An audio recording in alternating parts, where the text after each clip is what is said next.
We'll now call the May board meeting of the County Commissioners to order. And I'll ask if you have a cell phone, if you will, please put it on vibrate or cut it completely off, whichever you prefer. This time I ask that you stand. Commissioner Langley will lead in the invocation, and Commissioner Evans will lead in the Pledge of Allegiance. Let us pray.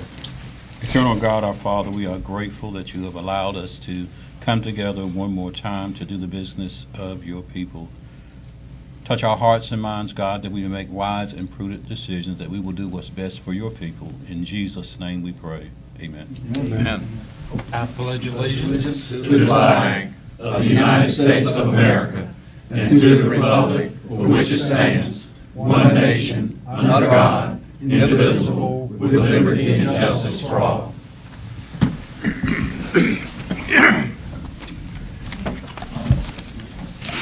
At this time, I'll ask if any of the commissioners has a conflict of interest as it relates to any of the items on the agenda tonight. Hearing none, we'll move to do the approval of the agenda. So move. Got a motion to approve the agenda. Is there a second? Got a second? All those in favor, raise your right hand. I raise my hand. Okay. Unanimous. Do you mind if we move the Davenport up front? Yes. We'll do that. But since it was already on here, Thank you. it's in the approval. Brian had asked if we would move the refinancing of the school bonds to number one under items for decision so that our guests could head back to Virginia. Okay, we have no public comments tonight. We're down to items for consent. Motion to approve. Got a motion to approve. Is there a second? Second. Yes. Mr. Chairman, Yes, sir. I'd like to pull item number 12, the audit, for a question. Okay, we'll pull item number 12 to items for decision, and since that won't hold anybody back, we'll move that to item number 10. No, I'm sorry. Item number 13. Okay. All those in favor of approving the consent with that one change, raise your right hand. All those opposed? 6-1. Okay, we're down to items for discussion. The first one is the efficient use of school buildings. Commissioner Richardson. Well, we've had this item in front of us before, and to give the public the background of what I'm referring to, we have some school buildings that are full. We have several school buildings that are as much as half full. Northside High School being one of these buildings. We have growth toward the center of the county around Washington and Chocowinity, and we have schools that have considerable free space in them in terms of student seats at Chocowinity, Northside, and other schools. Maybe Northside Elementary would probably be the only other ones. But this is what I'm saying is based on a study that was done by the architect who did a lot of the school designs about 4 or 5 years ago. And the study is in a blue book, so I call it the Blue Book Study. The Blue Book Study said that we had about 9,000 seats in Beaufort County that 100% would meet the State Department of Education criteria to put a student in, and that we had 7,000 students. And since that study, we have fewer students in the system than we had then. So I'm fearful that there is a movement, and my reason for bringing this up for discussion, and I'd like to hear how the other commissioners feel about this, so I'll put a question to them when I finish this preamble, and that is, the efficient use of our schools means that we should find a way to move some students into the empty seats in these schools. Now, you get accused of all kinds of things when you start talking about this. I'm talking about something that has been shown that it works, is when you move the whole class and all those students in X grade, whatever grade it is, that have been at school together and that know each other, when you move the whole class, you have very few problems. When you start splitting classes and separating friends from friends, you can have some problems. That's not the issue here. The issue is 2,000 empty seats in the school system is 2 schools at $12 or $14 million a school. Okay? So I'm fearful that the school board is going to come to us and start telling us that we need to build some new schools toward the center of the county, while the schools that are not full are going to continue to have their enrollment go down. And I just wondered if there's any other commissioner that wanted to have a statement about this. Well, Mr. Chairman, Yes, sir. I'm in favor of building a new school on the south side of the river and doing away with the 3 schools there in Chocowinity and the 1 in Aurora, building a K through 8. And I believe by closing those schools down, the amount of energy cost that they have and the maintenance that's is taking place and is going to continue to take place, that we could pay for the school out of that. And I'll have facts and figures on that shortly. Well, this is the kind of discussion that we need to be having, because I would very much like to see facts and figures that would show if you can justify making a $14 million investment based on just electricity and maintenance. That's going to be very interesting to look at. And I hope it's produced by the school board, by somebody that we can believe what they say. Produced by the school board. The point in this is, in order to do a $14 million school building, you're going to need to do a school bond. You're going to need to do another bond, and that means the taxes are going to go up to pay for this. The efficient use of the seats that we have in the system would tell us that all we have to do is to draw a few lines and reassign some students, and we don't have to spend any money, and we don't have to raise anybody's taxes. Well, we've got the software that has already been looked at, and if you were to redistrict Washington High School and Northside, you would have to come up. This is what the software said. You would have to come up to Old Bath Highway and send those kids at Old Bath Highway to Northside. Or you could come back around and pick up River Road, and you really have your hands full in. Well, has this study's been produced? Don and I talked about it, yeah. Well, Don, I'd make a request tonight, Mr. Manager. Would you ask the school superintendent to produce the study that Commissioner Brinn is referring to? I'd be glad to. I didn't say it was a study. I said he had Backing software up now, you're that backing would predict where the district lines were at. Well, I got software that says otherwise. Okay, we got Commissioner Buzzio. Thank you, Mr. Chairman. The DPI, the Department of Public Information, did do a study on classrooms and seats, and they came up with that there was 2,100 seats empty. The problem with that, though, and then there was a height study, said that we only have 1,100 seats that are actually not being used. The 4 schools where the majority of these seats are is Aurora, Southside High School, Northside High School, and Northeast Grammar School.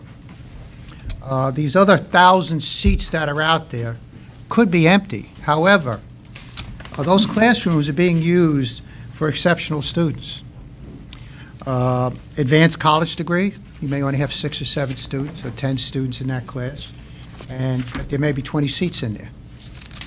Advanced calculus, again, you're not using all the seats in that classroom, so they're counted in the DPI study, but they're not counted in the height study.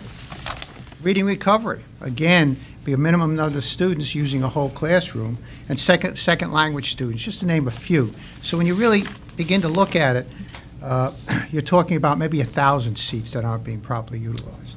Now, this, to me, is a school board issue, and they have to address this issue, and they should be discussing this issue. I would agree with what Commissioner Brinn is saying, is that if you're going to start redistricting, we've got to look carefully at these lines, and you're talking about now moving children, young children, from Chuckawinity area out to Aurora. It's a 45-minute bus ride. You're talking about moving children from Washington to Southside High School. You're talking about redistricting maybe up to Slatestone, which is right outside the front of Washington High School, and moving those students to Northside High School. So this is not an easy solution.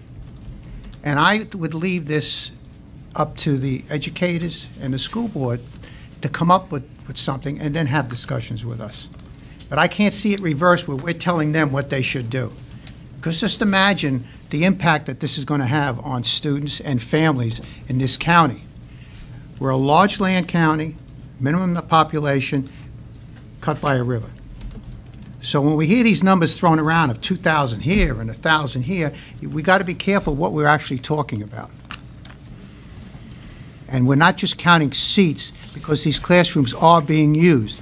If you look now at, I'll briefly mention this, the legislative body in Raleigh has come up with a nice unfunded mandate about classroom size. They didn't talk to anybody from the education field. Now they're giving us a 2-year moratorium, but they want to lower classroom size. Well, this county doesn't have any empty classrooms. You may be talking $1 million. You may have to fire 30 teachers or something. Well, maybe we can pitch tents out there. So this is not an easy issue that needs to be discussed, yes, by this board, but mainly by the Board of Education. And the impact it's going to have, these two issues, on this county within 2 years. We could be talking a lot of money. And just to say we're going to move students all over the place is not the solution. Thank you, Mr. Chairman. Well, I'm gonna let them, I don't want to say nothing, I'm gonna let them school board members take care of their business. Well, Mr. Chairman, if there's no one else, I want to ask Commissioner Buzzio if he can produce the DPI study for us, and the manager to work with him in getting that study so we can have it. I'd like to see it. I got it was from the school board. You referred to a specific study, sir, That's it, and I DPI hope that study. you can produce the facts instead of your opinion. It's not my opinion, it's facts, Mr. Commissioner. Well, then the school board will be able to verify this with a written report. Mr. Chairman, would you please make that request? Or Mr. Manager, excuse me. I call him Mr. Chairman. Well, we need it. If you're going to refer to a study, you know, the Blue Book study is out there. It's real. It's 2,000 seats. It's not 1,000 as referred to. But if there's a DPI study, you know, we're going through the muddying of the waters that we went through the last time the county got into the school bond issue, which is how we got those new schools that are built in these places that we can't use them. Guess what? We left it up to the school board to decide. And the school board overran a $33 million bond issue by $8 million, and that's how we're where we are, and it wasn't that long ago. I'm trying to see that we have an efficient use of our buildings without burdening our taxpayers who are already burdened with taxes. So the study, I think we need the study. Mr. Chairman, I'm sorry. Go ahead. Mr. Mitchell, this Blue Book study that you're talking about, what year was it done? About 45 years ago. Does it include when they done the Blue Book study? Does it include that we had early college? Now we have charter schools. Is all that? Well, what the study did was the study counted the certifiable seats within the system. There are really more seats than what the study named, and they came up with, in round numbers, real close to 9,000 seats. And then it's real easy. You just take the number of students that you have in the system, which is 7,000. Then we have less than 7,000 now. That's basically what the study did, but it showed the basis for how they decided what was a seat and where the seat was and how it met the state standards. So it was a scientific study that was done by an architect who designed school buildings. So we don't have to worry about having a phony report, and that report is still valid. The reason it's still valid is, number one, we've got less than 7,000 students in the schools today, and number two, we haven't built onto any schools, so, you know, the floor plans haven't been changed. Thank you, Mr. Chair. That's it. For the benefit of the public, we're having a joint meeting on Wednesday with the school board to discuss the budget for 17 and 18. The only comment that I would make, if you look at the enrollment numbers over the last 5 years, it's basically flat at 7,000 students and a little bit of a drop in that. So I think the main problem we have is we've got the same enrollment and the schools are in the same place, but we've allowed for transfers to different schools, and that's filled some of it. And I think, according to the Washington Daily News, at the last meeting, I think that they've, once they get to 95% on the enrollment of the school, they cut out the transfers. So, Right.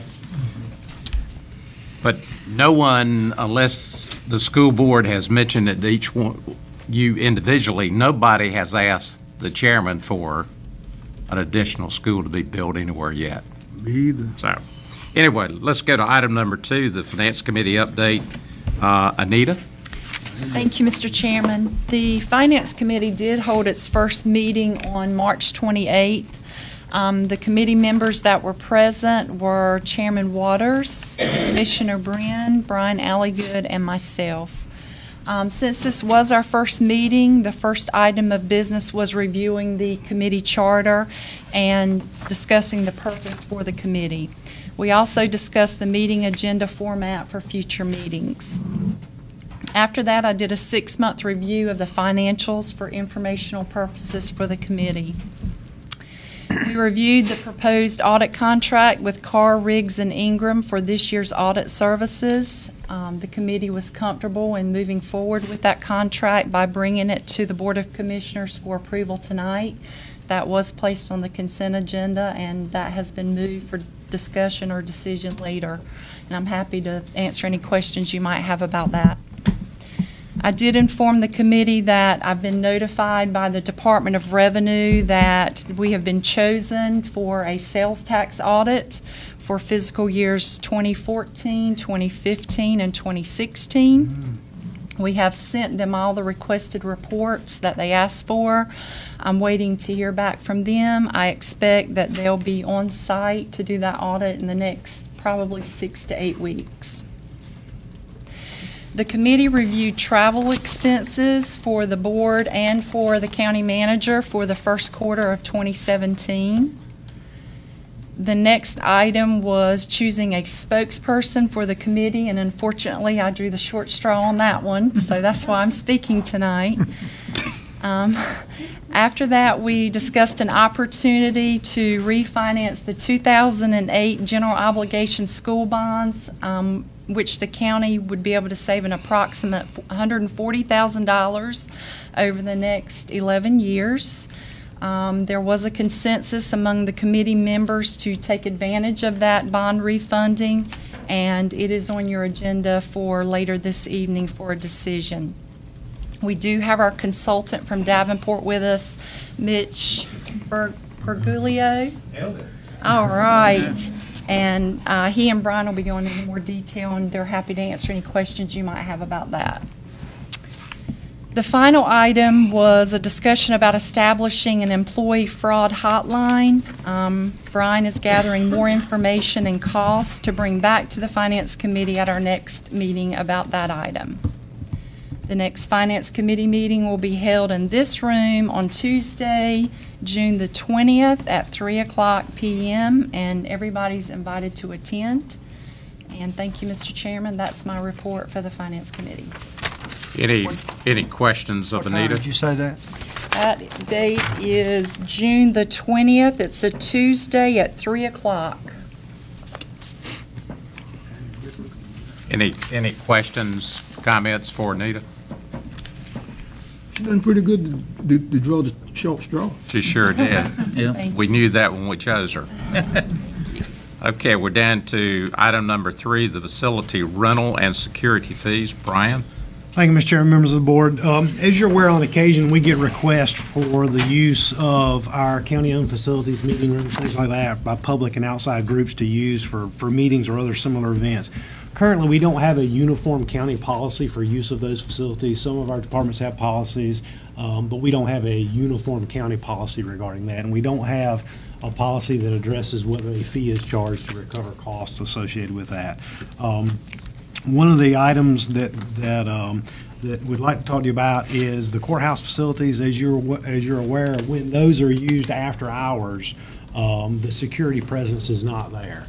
We have an opportunity to use the sheriff's office. They have an existing program where their officers will work what they define as extra duty for events and things like that. It is at $25 an hour, and that is handled directly through the sheriff's office with the individual that's requesting that service.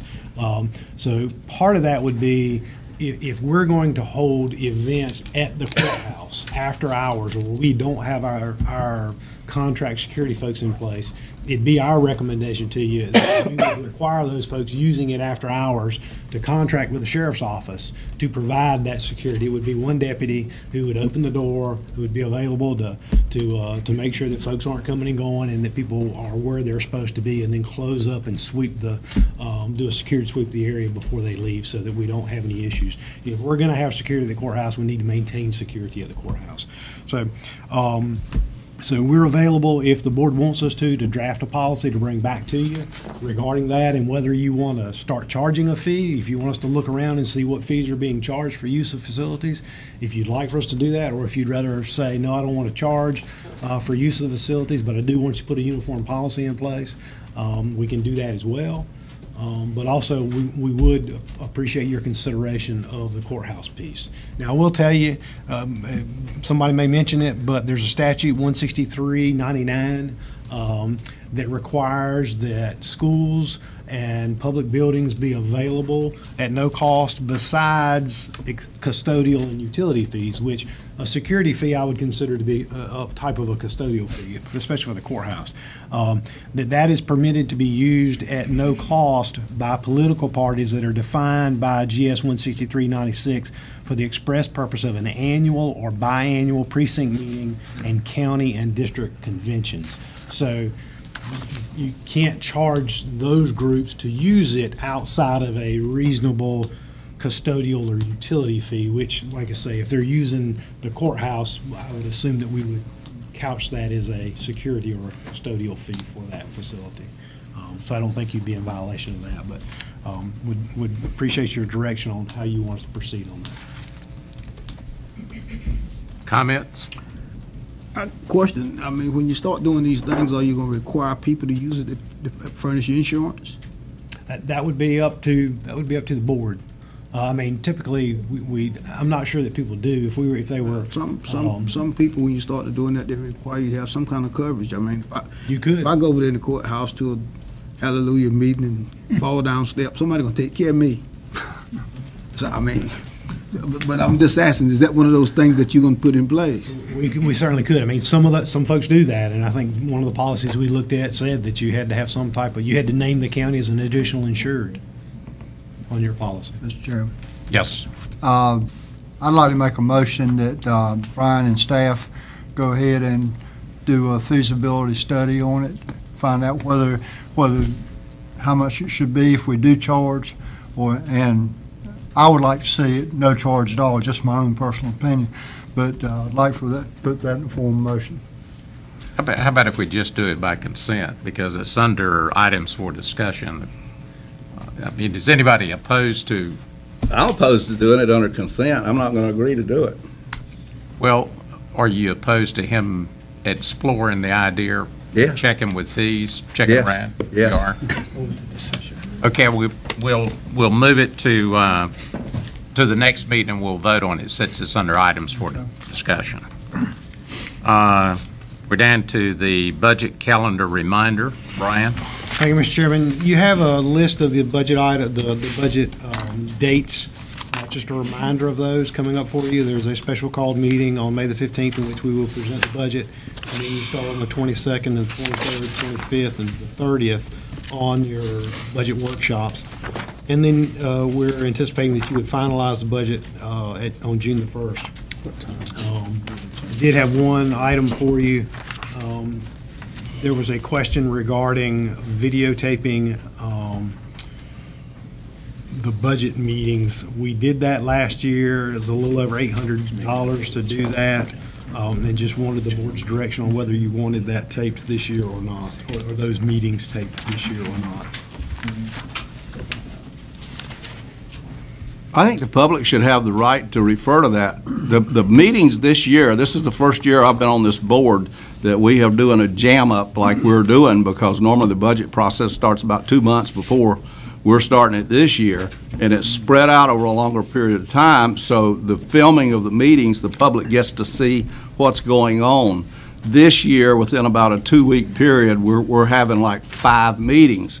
You can't possibly get them up for the public to see what's going on, but the public does need to have that reference if they want to have it, as to who said what in the budget meetings.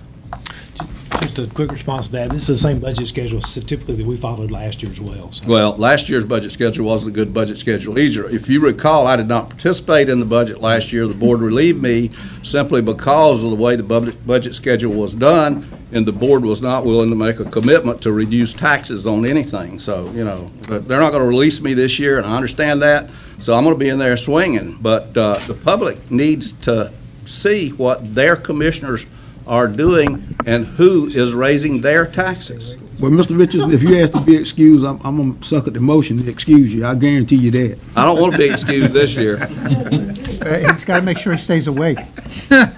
Is there anybody opposed to doing the video? Okay. Fine with me. Fine with me. Pursue that, Katie. Thank you, Mr. Chairman. And just one additional item, if you wouldn't mind. There are a couple things that I'd like to present to you, or at least talk to you about. You know, we have an opportunity every once in a while to celebrate some really good things in this county. And we obviously, unfortunately, we don't take that opportunity, and we need to do that. One of the things that occurred last week, and you read about it in the paper, and we appreciate the Washington Daily News covering that, was the certification of Beaufort County as a certified work-ready community. 2 of our commissioners were there to accept that award. This is really a big deal for Beaufort County. There are a lot of folks that worked really, really hard on putting that program together. Just a couple pieces of that. It is a community. It provides a community-based framework that links workforce development to education. It aligns with the economic development needs of the communities, the regions, and the states, and it matches individuals to jobs based on their skill levels. This was a program. It took 2 years to put in place. There was a committee that was made up of representatives from the Chamber of Commerce, from Economic Development, an elected county official, an education representative from the school system, a community college representative, and a workforce development representative. Lou Stout from the community college essentially headed that committee up. And again, it took them about 2 years worth of work to do that. But what this does is this signifies that the county and its partners are working hard to make sure that we have a workforce that is ready to go to work. The partners involved in this, Beaufort County Schools, Washington Beaufort County Chamber of Commerce, the Committee of 100, Region Q Workforce Development Board, the NC Works Career Center, Economic Development, the community college, and over 62 local businesses and industries that signed on as part of this, because that was part of the process in which they had to go through. They had to get local businesses and industries to sign on, and they had over 62 of those.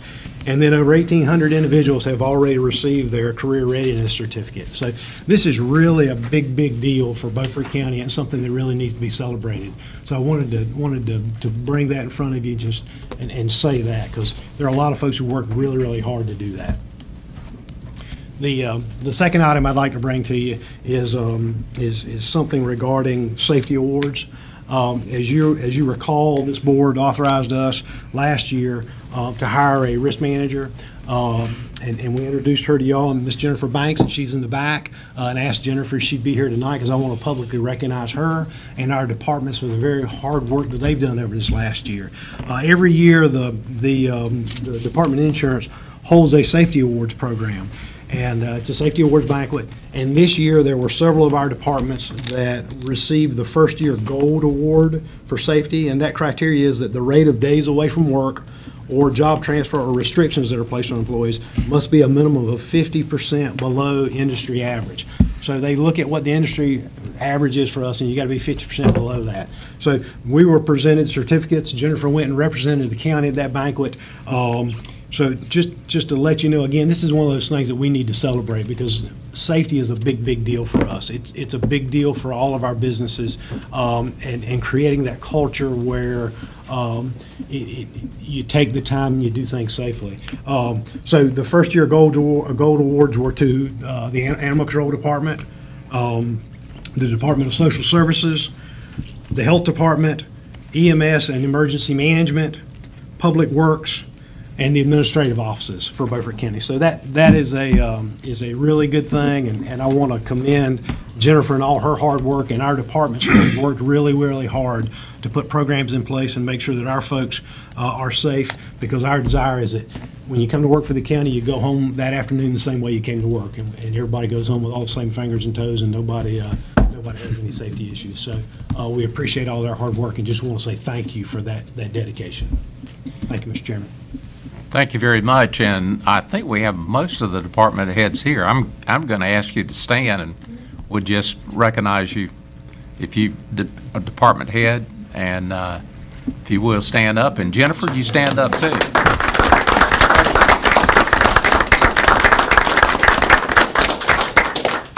Thank you very much for the job you do each day. Okay.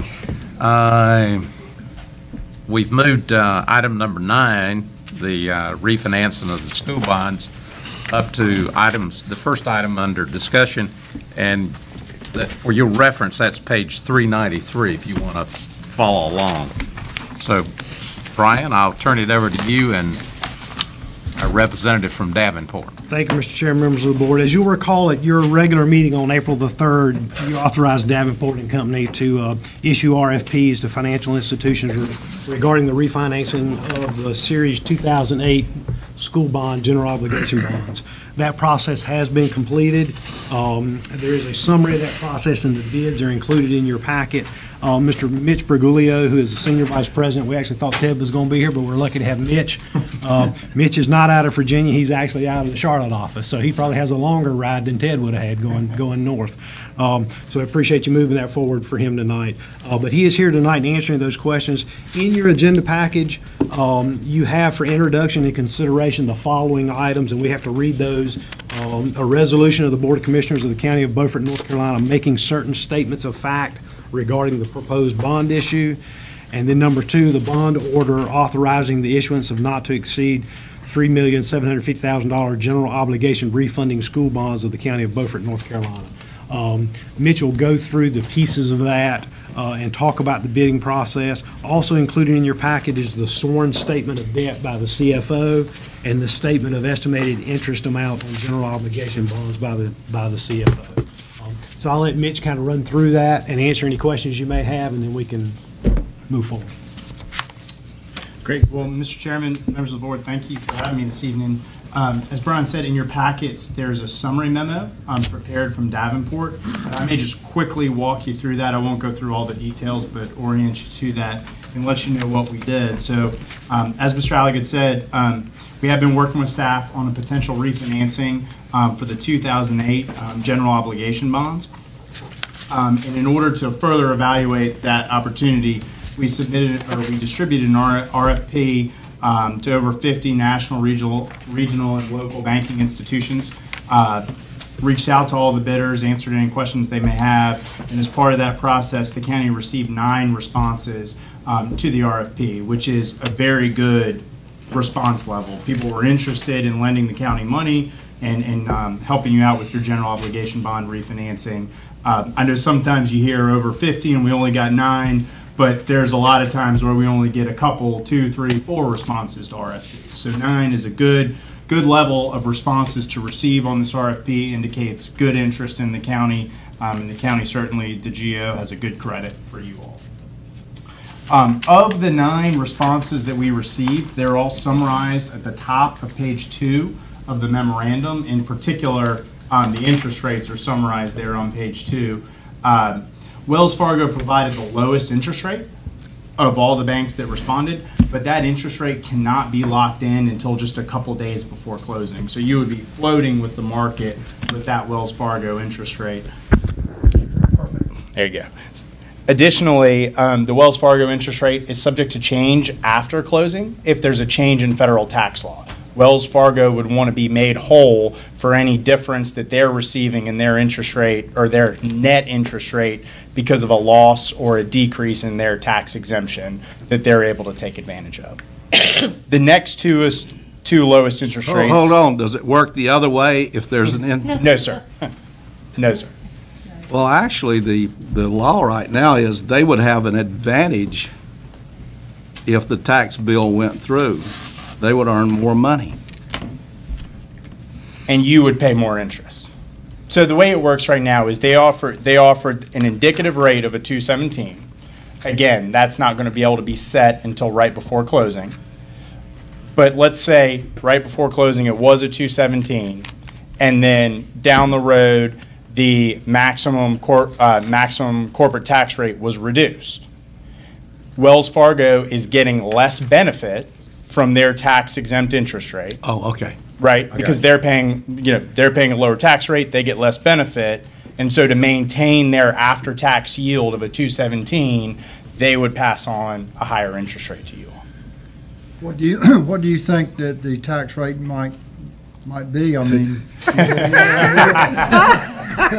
if you got that answer, you won't be doing what you're doing. I won't be heading back to Charlotte today. I mean, what I'm saying is it's not going to go up 2 or 3% or anything like that. You wouldn't think. Good. Who knows? I honestly don't know. Just a question. Yes, sir. Do we have the opportunity to bail out if we don't like it?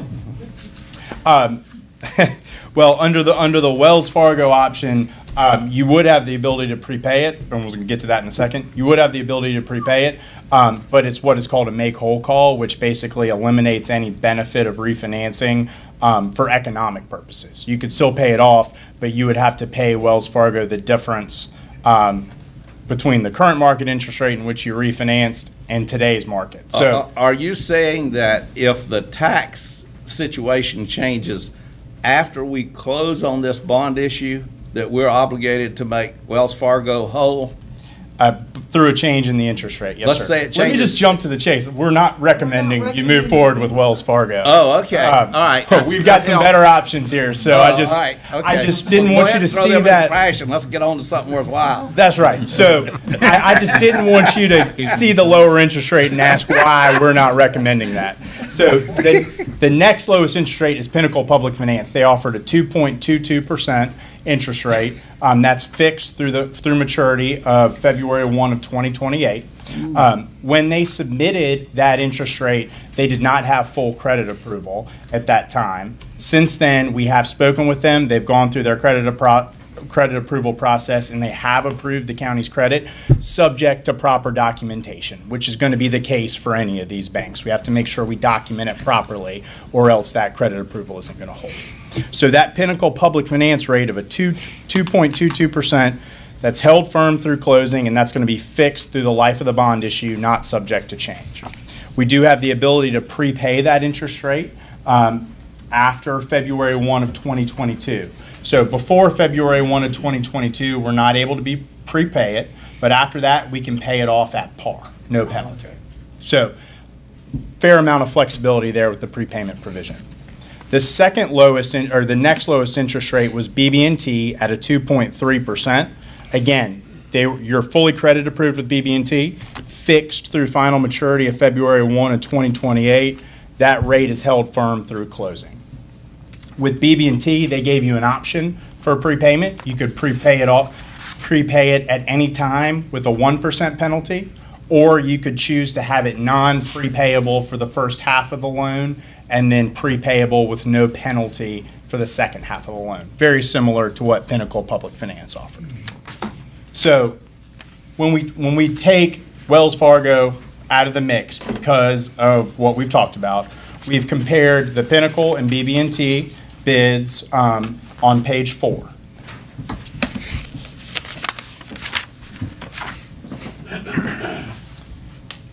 And just cut to the chase, line 28 of this chart.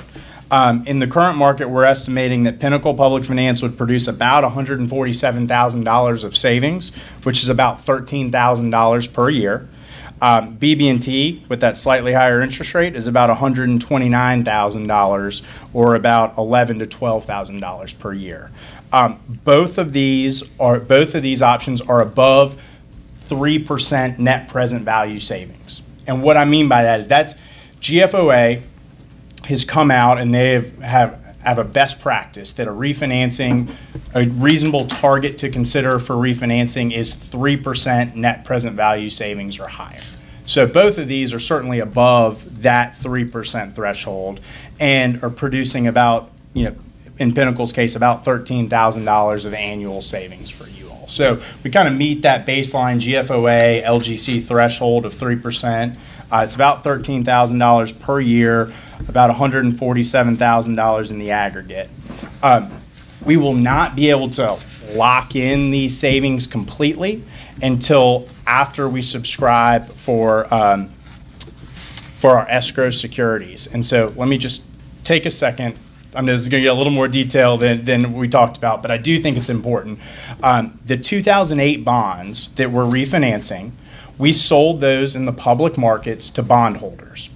When we sold those bonds to bondholders, much like we would tell Pinnacle or BB&T, we said we will agree to a non-prepayment period for 10 years.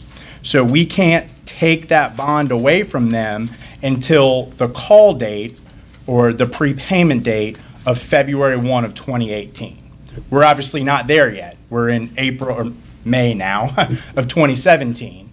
But that doesn't mean we can't accomplish the refinancing. It just means that we have to do what we call an advance refunding, which you're allowed to do one time for every tax-exempt bond issue. And so what we'll do is we'll issue these bonds if you choose to move forward with either Pinnacle or BB&T, and we will take that money at closing and we will invest it, or we will put it into an escrow account where an escrow agent, in this case U.S. Bank, will hold those funds. They will invest them on the county's behalf, and we are restricted to investing in Treasury securities, so U.S. Treasuries. You're going to get them zipped. Yeah, you're not making a lot of there. You're not making money. But U.S. Bank will hold those Treasury securities on behalf of the town and make the payments to bondholders through February 1 of through the county, for the county through February 1 of 2018. On February 1 of 2018, they will pay off the bonds. They will redeem the bonds, and those bonds will be out of the market. From the county's perspective, when you close this bond issue and you deposit those Treasury securities with the escrow agent, your obligation is complete. You no longer have an obligation to those 2008 bondholders. It's just technically we can't take them away until February 1 of 2018. So the one thing left that could change these savings numbers is we cannot purchase those Treasury securities or put in an offer to purchase those Treasury securities until after we get local government commission approval in June. We don't want to agree to purchase those Treasury securities and something happen through one of the subsequent approvals and we're not able to purchase them, then we're in a bind. So the interest rate on the bonds is locked in. That's the biggest portion of the savings. That's the biggest driver of the savings. But we would wait until after local government commission approval to go out and purchase those U.S. Treasury bonds for the escrow account. This is similar to the way you refunded the school bond previously. We did a couple years ago, same way. It's the exact same. There was an escrow that did that.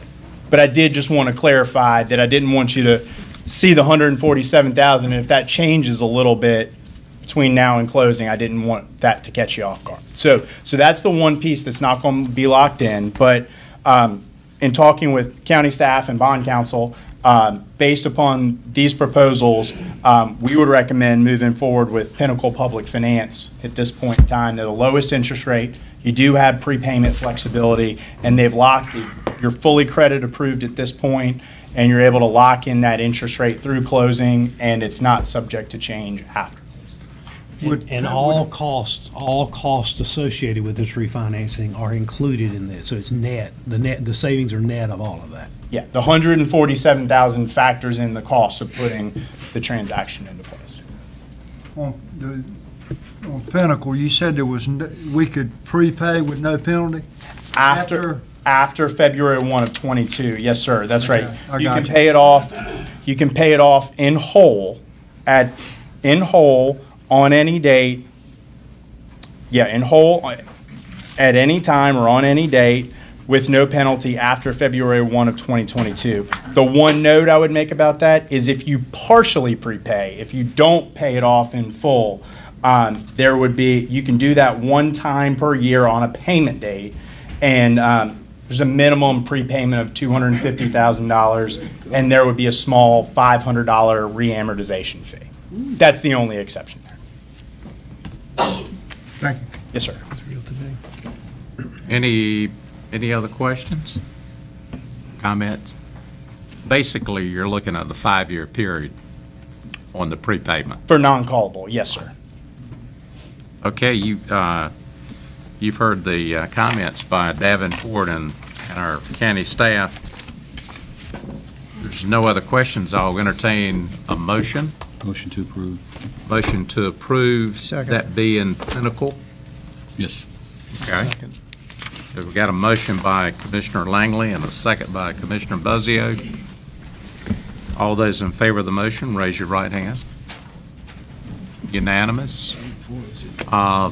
Now, tell me, do we need additional motions or resolutions? You've got a motion to approve the two resolutions. You have the resolution of the Board of Commissioners of the County of Beaufort, North Carolina, making certain findings of fact regarding the proposed bond issue, and then the bond order authorizing issuance of not to exceed $3,750,000 general obligation refunding school bonds of the County of Beaufort, North Carolina.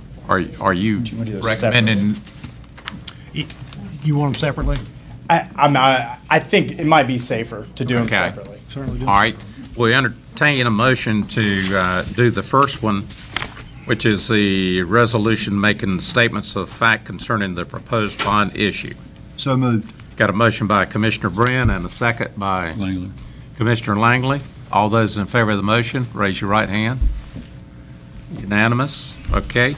Now we entertain the second motion, being that the bond order authorizes issues not to exceed $3,750,000. Did I say that wrong? $3,750,000 general obligation refunding school bond of the County of Beaufort, North Carolina. So moved. Got a motion by Commissioner Brinn, second by Commissioner Buzzio. All those in favor of the motion, raise your right hand. Unanimous. We got them all covered? I think that's it. Good. I'm not the attorney, but I'm pretty sure that's right. Somewhere or other I was reading that Anita had to verify the debt, and you've done that. She has. That's included. Those are the two items that are included in there, the All short right. statement of debt and the interest. Thank you very much. Thank y'all. Have a safe trip. In business. Okay, and that was item number 9. Now we're going to move to item number 1. That being the animal control purchase. Carney?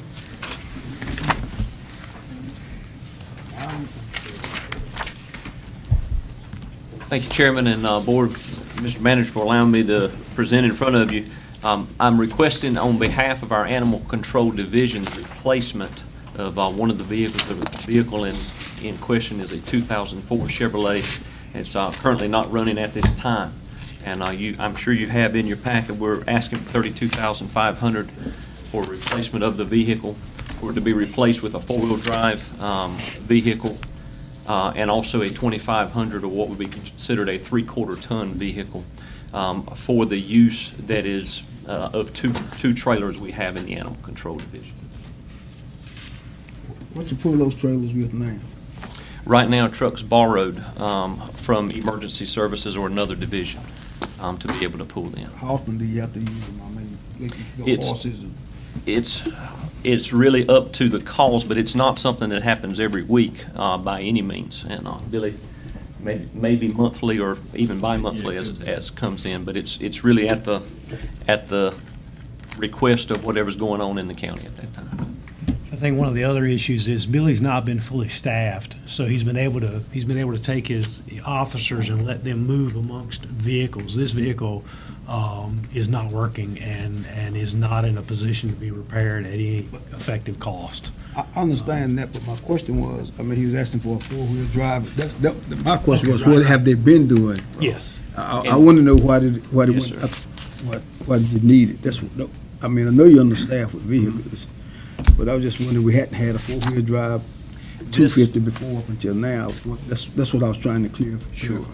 Commissioner Booth, this request is for a 3/4 ton. The truck we're replacing is a 1/2 ton, but it is a 4-wheel drive. It is the only 4-wheel drive that Animal Control has, and I know it's not something we would want in every vehicle, but it is good for them to have one quite frequently on rainy days or stormy days. The current 1500s can get stuck just pulling off on the side of the road and have to call for another Animal Control truck to come and move them. So we are asking for the 4-wheel drive. It's specifically when we're pulling those trailers up and down paths and things like that. Is it a vehicle you're going to use every day? It is going to be utilized every day. And you said that the half-ton that you got now is not working at all? It's currently not running. What's wrong with it? We really don't know right now. Every time, as Manager Alligood said, he's not been fully staffed, and so they've been trading trucks around. When they've had to use it, about every other time, every 3 times, they've had to put it in the shop, and it's $300 here, $300 there. And so just to move it, I asked him to move it from the front of the building to the back of the building. Just moving it around, I think it cut off on him 4 or 5 times, just trying to get it moved around. Okay, thank you. Any other comments? I have a couple of questions. When was the last time y'all picked up horses? Oh, it would be last year. We were looking at, we're actually looking at some now. Don't make a habit out of it, but it could, the situation comes up there, you could go to a property at 17 or, more. If you're having to pick up horses, why aren't you charging the owner of the horses? A lot of times they're just surrendering the horses they can't take care of, and they become aware of them. So they're asking basically for help, and that's what we do. Why can't we have somebody else that we're giving the horse to come and pick it up? We don't advertise like that. I see what you're saying. You can leave them on the property, but usually when we're getting them off the property, there's a situation there where they need to be removed.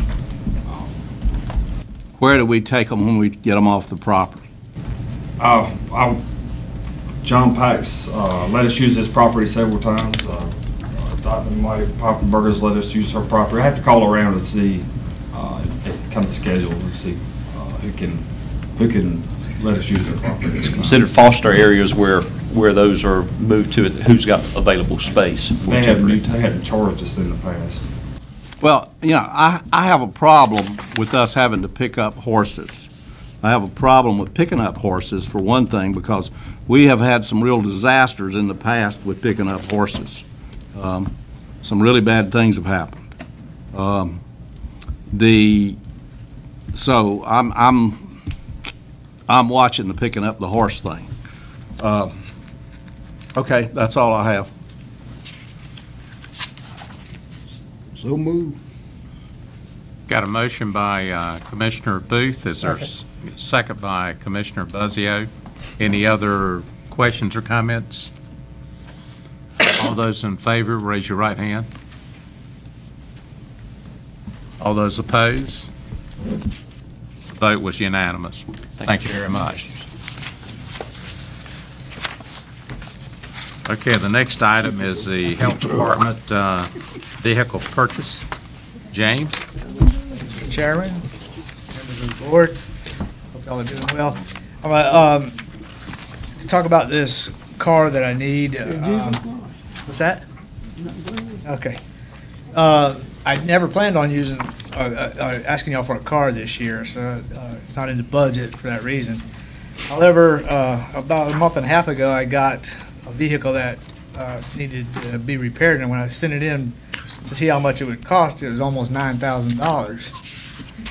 So I asked environmental health folks to look for other options, and they went to the Sheriff's Department and tried to find a car there, but the cars there would cost almost as much. I didn't send them in for repair estimates, but it would cost as much to get those fixed and for me to use. So I thought, well, instead of $9,000 for a vehicle that has over 177,000 miles on it already, 2008 Charger, that I looked in my budget and see if I could find money to put towards that. So what I did was I found some money that I can move around as a budget reallocation request to pay for the vehicle. It's a four-door sedan for $19,933 is the price of the vehicle. And then with taxes, it comes up to $20,537. So I'm here to ask if I can reallocate those funds in order to go ahead and get the vehicle. So moved. Got a motion by Commissioner Booth. Is there a second? Second. Second by Commissioner Langley. Any discussion? I've got a couple of questions. Do you use assignments on vehicles to know who's driving the vehicle? Each person has their vehicle pretty much assigned to them. They usually drive the same vehicle. This was an assigned vehicle, right? This is. Okay. I'm just curious as to how anyone can drive a vehicle to get it into shape that it takes $8,000 to fix it and not have known that something was going downhill. Well, it's one of these new engines with some kind of a Eco-Flex type. So the engine blew. Well, it's not engine blown. It's let me see what the word's called here. Electronic shift module with something connector. Why aren't we buying plain basic vehicles? Plain Janes? I'm sure. Now, I see a lot of county vehicles now that are pretty fancy. I see a lot of city vehicles that are pretty fancy. We need just plain Janes. James, is this the transmission or the motor? I think it's part of the motor that converts the how many cylinders are firing it. So it's the one that shifts from 4 to 6 to 8 yeah, and something back? like that. Yeah. Why don't we buy something like that? We don't even have an interstate to run it on. So you can save gas money. No, that doesn't make sense. You're not making sense. I don't even know if they make cars without that anymore. It doesn't make sense. For that kind of a vehicle, you need to be able to drive it at high speeds, and it needs to, the transmission needs to do certain things. And here we are on farm-to-market roads buying a vehicle for interstate traffic. I've got a concern about vehicle purchases from this standpoint, but also I think you need to have a conversation with your employee that this vehicle was assigned to, because they don't know anything about vehicles. But this was a surplus vehicle in the first place. That's why it's got over 177. But I thought you had it assigned to somebody. Well, it was time for it to wear We out. got it originally from a surplus vehicle. 75. You got it from the sheriff's department, didn't you? Yes, sir. It will wear out when you So got that it. means it had a lot of mileage on it when you got it. Yes, sir. Gentlemen, we have a motion on the floor. Any other comment? If not, we'll take a vote. All those in favor of the purchase, raise your right hand. All those opposed? Vote 6-1. Thank you. Okay, we're down to the emergency fire dispatch protocol. Vic? Thank you, Chairman, members of the board. Come for you tonight, we're ready to implement the emergency fire dispatch part of the priority dispatch system. As most of you know, have come over and seen how the emergency medical dispatch portion works. That protocol is well paid for itself by increasing the percentage of life saves in this county by, I heard the other night, 30-some%. So, I mean, that along with paramedics and stuff has really made a big difference. The fire piece allows us to have a protocol they go by every time they get that particular type of fire protocol.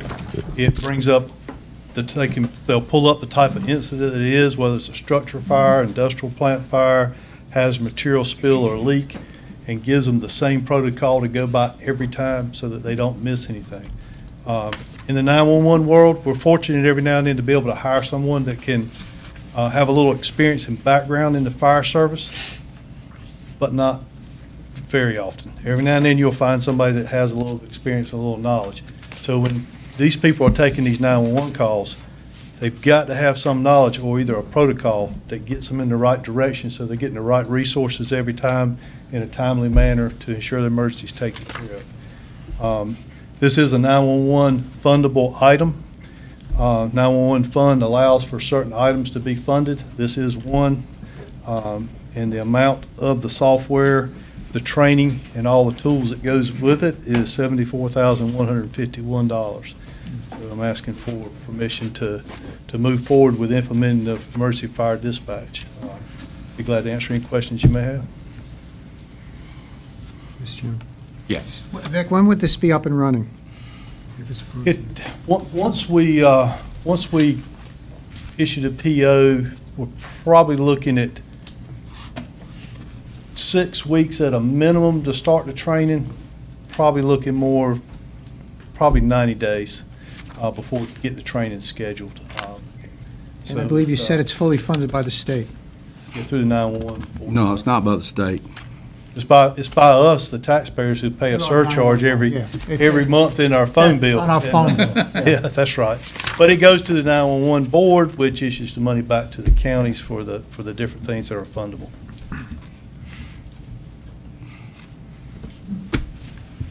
Can I? So moved. Got a motion? Second. I have some. Got a commotion, got a motion by Commissioner Evans. Is there a second? Second. A second by Commissioner Buzzio. Now, Commissioner Richardson. Okay. Vic, I want to ask you a really embarrassing question.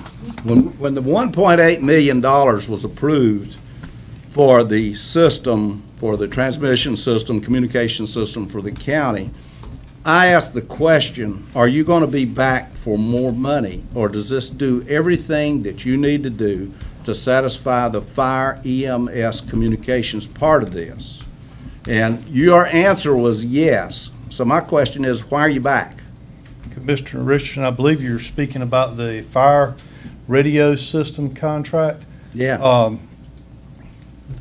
That's the emergency radio piece. This is the 911 operations within the 911 system. I was on that committee prior to becoming an employee with the sheriff's office. And it ended up being in there kind of the go-to guy along with the manager to see all that happens. That was something that the fire service needed to increase their radio coverage and their paging capabilities. That's the radio transmission piece. These are two separate items. This is software that builds protocol that ensures that every taxpayer in this county is getting treated the same every time they call 911.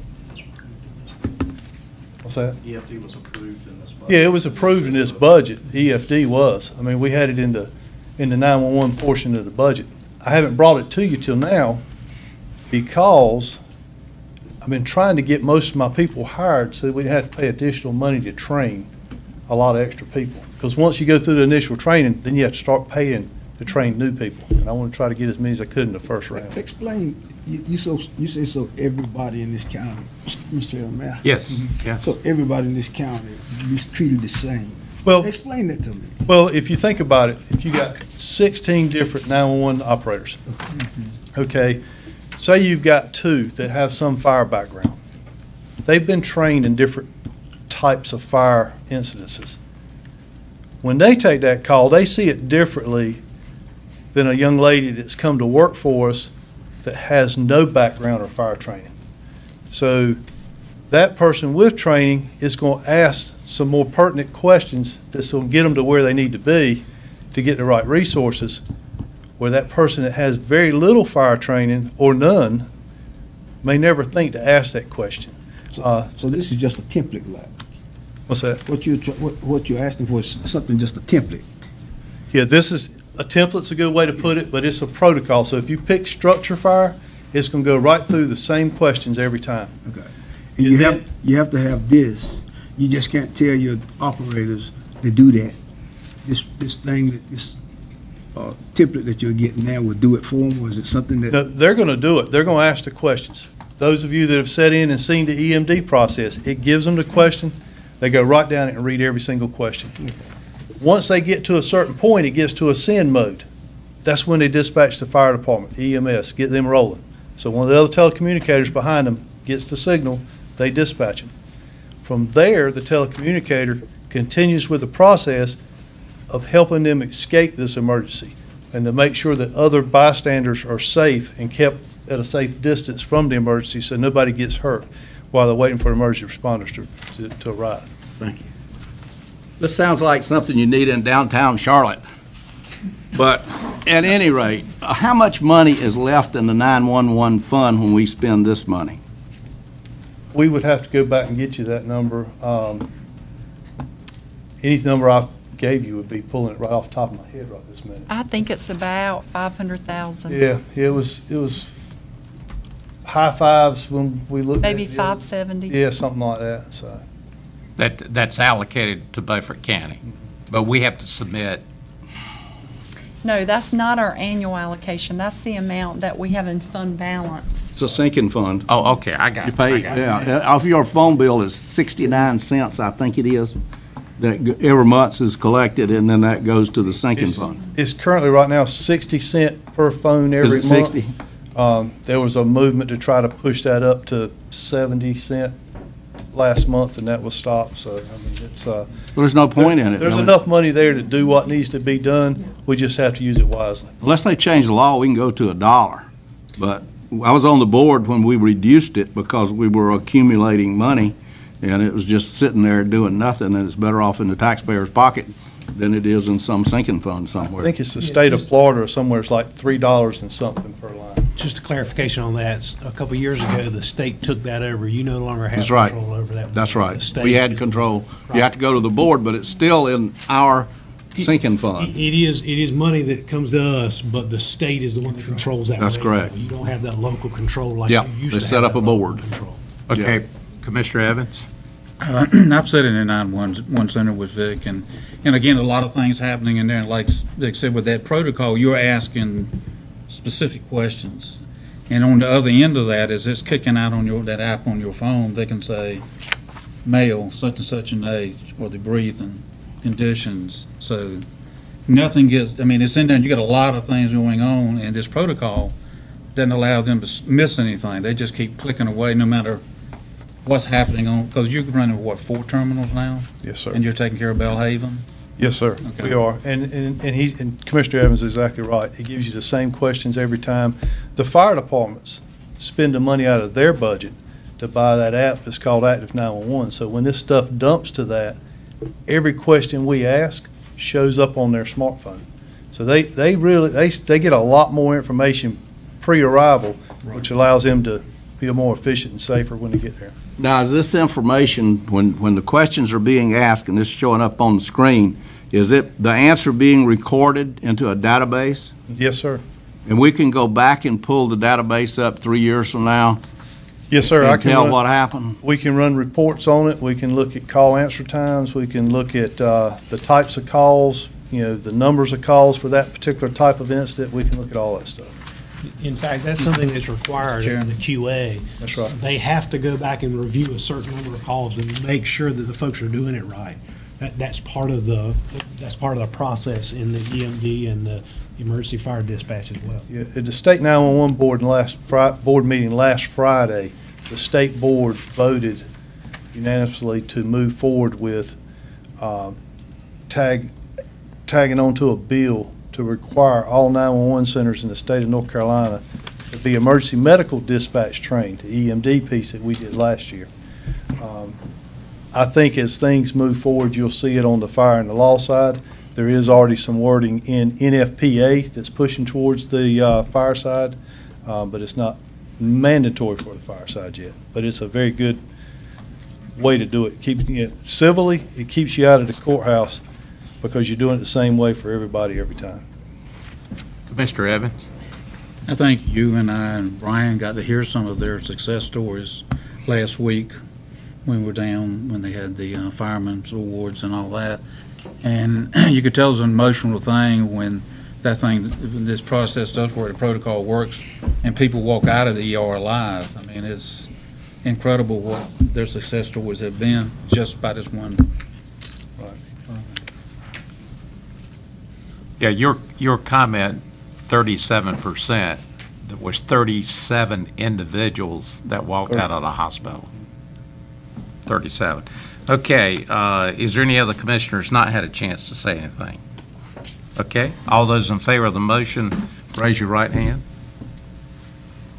Unanimous? Thank you. Thank you, Mr. Chairman. And I'd like to invite anybody that would still like to come and sit, to come over to 911, make an appointment with me, and we'll set it up so you can see it work. I'd like to do that. I did it one time, but I'd like to, when you get this new system in, I'd like to see that. Okay, we're down to item number 4, the fiscal year 16-17 budget amendments. Anita? Thank you, Mr. Chairman. I've completed an exercise that I go through about this time every year, and that is that I go through a detailed review of every expenditure line item that we have in the county. And the reason I do that is I try to anticipate and estimate where I think we're going to be at the end of the year at June 30th in order to ensure budgetary compliance and to determine whether we need to shift any funds around between any lines or departments. We do need to shift some funds around this year. The main reason that we need to do that is because of Hurricane Matthew. We have approximately $150,000 worth of expenses in the general fund related to Hurricane Matthew that we will not receive the reimbursement from FEMA for approximately 12 to 18 months. The good news is that we're able to cover all these costs with existing appropriations, and there is no need for any additional fund balance appropriation. So I am on page 283 of your agenda book. And you can see I've got listed here all the departments within the county by functional area. And if you see a positive number beside a department, that means that additional funds were needed in that department. And a negative number beside a department means that there was a surplus of funds where I could take money away from that department and give it to the department that was going to have a shortfall. So I'm happy to walk through each of these if you feel that's necessary to kind of let you know the reason. But the main reason, again, that we need funds in certain areas is because of the Hurricane Matthew expenses. So when do you think we'll get refunded by FEMA? Have you talked with them at all? I have talked with them a lot, and I hope to get the reimbursement request in the next 2 or 3 weeks. I've met with Lisa Williams. She's wrapping up the reimbursement piece for the debris removal, and we've got all the forced labor accounted for. We are working on capturing some equipment costs that they will allow us to be reimbursed for. But after we get all that done, I hope to have it submitted within the next 2 or 3 weeks. Now, after that, it's typically 12 to 18 months before we'll actually see a check back in our hands for that. Okay. Can we handle it by us just asking questions of a particular item? Sure. I have the detail here. If you got a question, we can go back to the detail. Since I'm the chairman, I'll start with the first one. Yeah, so governing board, that was kind of a No. I'm just picking out one number on here. Okay. Some of them I don't have any problems with. Some of them are good. Under public safety, under jail, that $184,000, I believe that's safekeeping primarily. That is all safekeeping. In fact, we budgeted $135,000, and the way Brian and I built the budget this year is we looked at the historical trends on what we had spent, and that number was $135,000. Now, of course, we didn't anticipate having a hurricane and having an additional $40,000 to $50,000 in inmate safekeeping to cover that time period that we had to evacuate the jail. And then in addition to that, and Charlie can speak to this, I'm sure, better than I can, my understanding is that when the jail gets to a certain level, a certain number of inmates, that anything above that, they then transport the inmates to detention centers around the state. And so, this year it looks like we are trending to spend about $350,000 in inmate safekeeping by the end of the year. Again, Approximately 50,000 of that is strictly related to Hurricane Matthew that we'll get reimbursed for. We're able to cover that. If you'll look just below the jail in communications, we're able to actually take the money, the $184,425 from communications where they had vacancies, where they had not filled those 3 or 4 EMD positions, and move that money up to the jail to cover those inmate safekeeping fees. Now, had they filled those positions and not had that vacancy and benefit money there to use, we'd be having a different conversation right now. I'd be coming to you tonight and saying, we need to appropriate $200,000 in fund balance to cover this. But, you know, the sheriff's office, they've been great. They've worked very closely with me to scale things back, to try to make it work. It's going to be tight, but Charlie and I and Vic and Lieutenant Brinn, we think we can make it work within the appropriated funds that we have in the current year. Thank you. Did you want to add anything?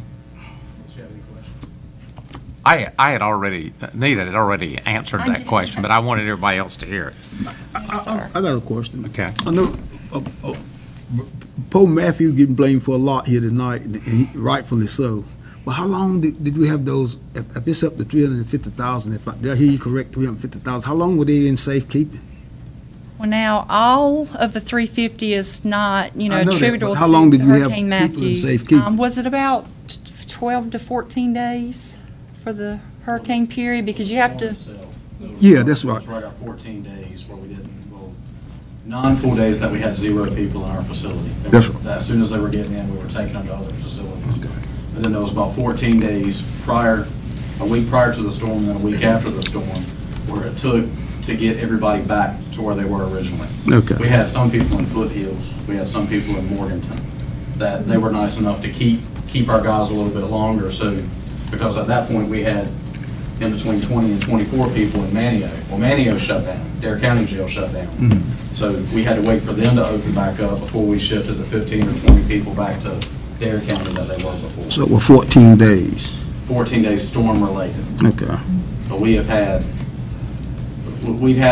an average, and I'd say average because some days are higher, some days are lower, but we've had an average of about 20 people in a sister jail, not in prison, not in our facility, but in a sister facility, whether it's Pitt County, Pamlico County, Lenore County, Dare County, every day over the course of this year to keep our numbers to the point where we're playing the shell game of what courts we have in and keeping the numbers right in our jail. Okay. That answers my question. I have some questions. All right. Commissioner. Let's talk about definition for a minute. Everybody that's in jail is in safekeeping. Okay.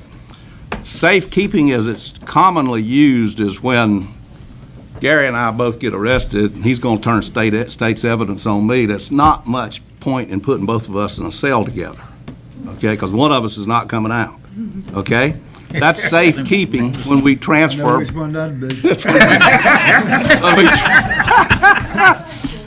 That's safekeeping when we transfer a prisoner because he can't be in the jail because he's at high risk if he's in our jail. There's a lot of other crimes and things that come into play that's called safekeeping. There's another situation where we transfer prisoners because the jail has reached its capacity and we need to transfer prisoners somewhere else.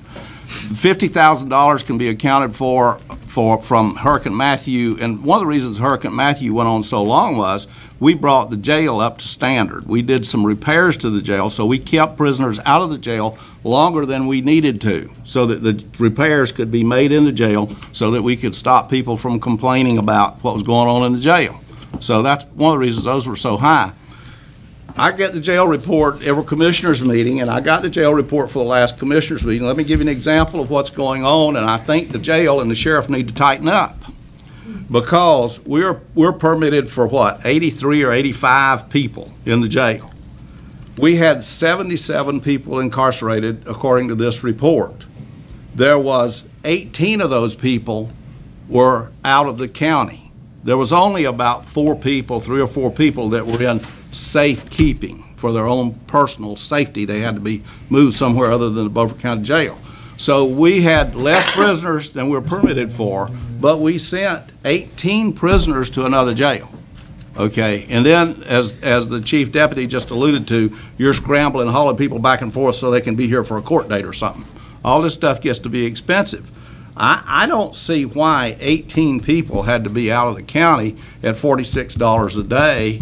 You know, that's for us about $1,000 a day that we're paying to keep people out of the county. If half of those people were out of the county, we would only be paying $500. So I think the sheriff can lower this number by better jail management. You want to comment? Sure. Chief? So you're correct. Safekeeping is a sort of a catch-all number, but that is because that is how we pay for all of those movements. So we say safekeeping to make it more simple for the board to understand where that money is coming from. Don't make it simple for me to understand, because I understand these things. The rest of the board may not understand this. You need to break your numbers down into truthful numbers instead of using safekeeping as a cover for what you're doing. Excuse me, just to remind the board, we're talking about the budget, and this is a line item, and this is the only, everything goes in that one as it relates to safekeeping. That's correct. Well, we need to change that because we're not getting accurate numbers when we do it this way. We don't need to be doing this anymore. Mr. Chairman, can I answer to the running of the jail and the day-to-day numbers, since I was sort of called out on? Our capacity in our jail is 85. That is 85 if the number is absolute perfect. So if you will allow me to simplify that, not just for you, but for the public as well, if we had 85 adult males, that would be our number that we would have for our jail. If there is anything that deviates from that, if we have a 16 or 17-year-old, then that is somebody that we've got to segregate differently and classify differently. If we have one female, then that means that we've got a block that would hold 12 people, that if we have one in there, then that one person is holding 12 spots. Okay? So 85 if things are perfect. Well, we do not live in a perfect world. Okay? So we do the best we can at any given day to try to keep the numbers low to our, what we consider, between Lieutenant Bryan and I, our functional capacity, which is more of 70, 72, 73. That gives us the ability to have what you would refer to as safekeepers, I would refer to as keepaways, which we have plenty of them. If we have 4 or 5 people that are arrested for the same crime, we try to keep those 4 or 5 people away from each other until the district attorney's office and the defense counsels and all of those people can get together and talk, so we don't have the same defendants speaking to each other, even though in our facility it's difficult to control that, because all you have to do is yell loudly from one block to another and you can have a conversation. So sometimes we will actually, if we have 4 or 5 people, we will send them to another facility because it's a little bit more difficult to yell to Pitt County than it would be to yell to the next block. So we have a lot of things that go on that we try to do to make the system better. That does cost, but we're trying to do the best we can with what we have.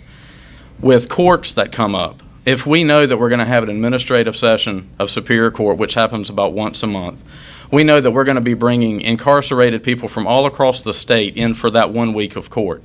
So if our numbers are already 70, 74, 75, and we can expect another 25, then the week or two before we are going to lower the population of our jail.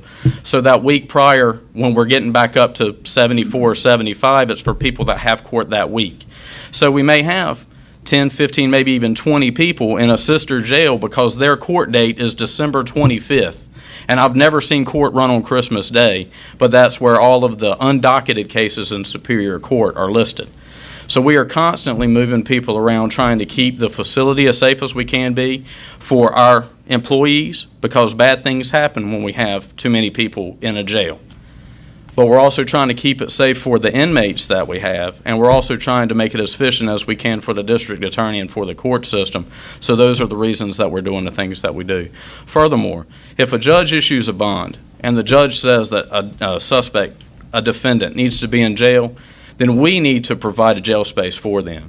And I've said to this board, and I've said to the sheriff, and I've said to other agencies, if it is determined that we have somebody in Beaufort County that needs to be incarcerated, then we need to incarcerate them. So that means if I have to use the old slogan from the Highway Patrol and say that the Beaufort County Jail was from Murphy to Manio, then that's what we're going to do to get the job done that's necessary for the court system. So I thank you for your time, Chairman. Thank you. Okay, let's move on to. Let me just respond a second. We've spent enough time on that. Mr. Chairman, this is an important item, and the deputy has made some statements, and I am trying to get the jail costs lowered. Apparently, you are not. This right now, we've had a discussion. We're going to get back to the agenda item, which is on the budget. So you're cutting me off. I'm cutting you off on the jail. Now, if you've got a question on any of these other items, then that's fine. Why are you limiting me to the jail? We've got a time constraint. There's no other item in here that's this big. This is $400,000 item that's rolling on. Commissioner Evans. As promised a couple of months ago, I did go down to the jail, only when Lieutenant Bryant said she would let me out. But I went in and stayed 3 hours, and I think a lot of folks need to go down there and see what these guys do daily. I mean, go down there, and he did a great job. Chief Rose did a great job of explaining it. All the situations that are thrown at them. I mean, I sit there and ask questions for 2 hours. We spent an hour in the jail. What a nightmare. How you folks do what y'all do, I don't know. But again, we've got people in that jail, God forbid, are innocent. And to keep those people separated under those conditions, and I'm talking about cramped conditions, is incredible to me, and I think they deserve a certain amount of respect, because that is a horrible job down there that we ask these deputies to do. And I think if you go back and do the research compared to other counties, these people are extremely efficient. And I think the judges are efficient. But they keep throwing challenges from hurricanes to whatnot. Drugs have gone up, and everything, God knows what everything else that comes along. But I was thoroughly impressed with the people down there, and the jail is a terrible situation. And I think these guys need to be applauded for what they're doing. Are we as efficient as some folks like to be? Hell no, not in that kind of environment that they're having to work in. You told me not to go, and I went anyway. Yeah, I did. And I made it out somehow. But it's a situation until we work through this thing. I take my hat off to you and Lieutenant Bryant and her crew. And these sheriffs, I mean, they're down there moving people, trying to make this work. Yes, it costs some money, but the jail is what it is. And again, you get in there and you throw another curve, you have a female come in. When I was there, they brought in a female. Now it shifts again, right? Go down there in the room that the attorneys come in and try to meet with their client. About the size of this right here. So there's a lot of obstacles these guys go through. So I think let's give them a benefit of the doubt and let's move on. Done good, John Boehner. Okay, getting back to the budget amendments. Any other questions on any other item on the sheet? Can I have a motion? So moved. Got a motion by Commissioner Booth. Is there a second? Commissioner Brinn seconds. I got one question after I made my motion. Now. Yes. Some of this money is going to be reimbursed anyway by FEMA. Is that correct? We certainly hope so. We certainly hope the majority of it that we submit to them. I still stay on motion now. Okay. Any other comment? All right. All those in favor of the budget amendment, raise your right hand. Unanimous. Thank you. We're down to 7 o'clock. We're down to our break, so we'll be back in 10 minutes.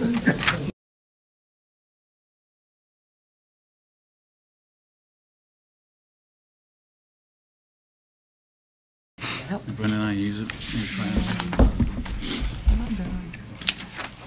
I just got used to it.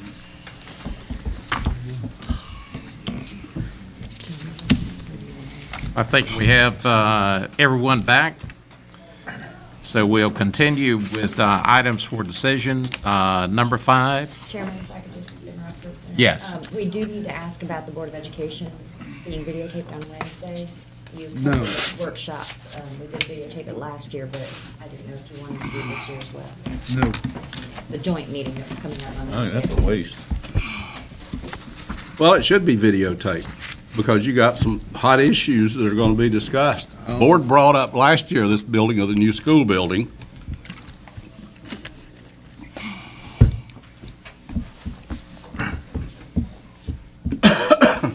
don't think it need to be taped for an hour. That's just me. We riding the horse together. It don't matter to me one way or the other. If the school board wants to tape it, let them tape it. We pay for that, and we pay for Oh, we do? as well. Well, I don't want to tape then. We're taping the budget meetings that we have. Workshops, yes, sir. So this is an individual meeting with the school board. Correct.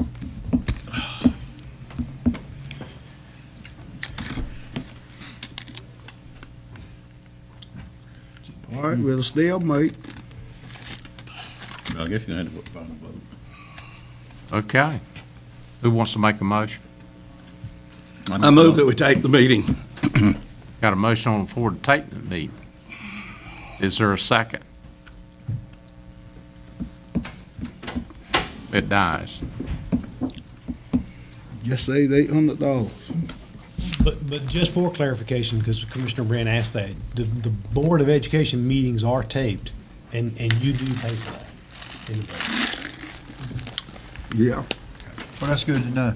I didn't know that. I thought they paid it out of their money. No. Okay, we're down to item number 5. The building inspection supervisor is required to attain the minimum level certification. Commissioner Richardson. Well, I attended the code board meeting last week that had to do with our building inspector providing information that led to the demolition of the hospital in Belhaven. And at that particular meeting, one of the first question that the chairman asked is, are any of the supervisors of the code official, do they have any building inspection licenses at all? And of course, the answer to that was no. And discussions that I've had with the investigators up there, they feel like one of the ways to stop, and I won't use the word corruption because that's what this was, corruption within these ranks is to have more than one person licensed within the chain of command. That way you have people that are checking each other. And for those of you that don't know, the code board decided that what Brandon Hayes did, he was not authorized to do under the laws of the state of North Carolina. He did not have the qualifications and the license that he needed in order to do the kind of inspection that he did to, as the judge put it, condemn the hospital. And regardless of what people try to tell you, I was sitting in the court for the trial. The judge relied on that report, and the judge refused to entertain affidavits to attack Brandon Hayes' report. Led to the demolition of the hospital. This is a serious event. And what this means is, if you own property in Beaufort County, and there are people that don't like you, you can have your house demolished while you're on vacation. Because that's essentially what happened here with an illegal investigation, an illegal report that should never have been written to begin with, collusion among the county attorney and the attorney for the opposing side, collusion among our officials resulted in the loss of a $6 million building for Beaufort County. So I'm making my motion again. This board has refused to take a position on whether what the county officials did was right, to admonish them in any way. So I'm making my motion again in order to stop corruption in Beaufort County, that the supervisor of the building code officials obtain the minimum level of licensure so that we have 2 licenses to lose when people go do things that are illegal. Got a motion? Is there a second? Okay, it dies of a second. I'm going to allow our county manager to speak on this agenda item. I will need to answer on this agenda item, Mr. Chairman. If you're trying to shut me down like you've been doing, then you need to understand that this is a fair playing field, and when accusations are made, I don't mind him answering, but we need to be able to answer each other. Well, this is not a courtroom, but I'm going to allow him to respond since you made an acquisition. And you're not going to allow me to respond? I'll allow you to respond one time, and that'll be the end of it. You don't mind.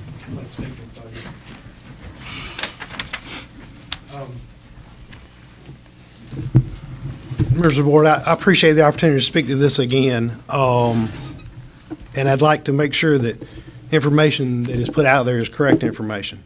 So first of all, let me preface my comments by saying that I have had none conversations with the investigator from the state of North Carolina or anyone from the state regarding this matter, okay?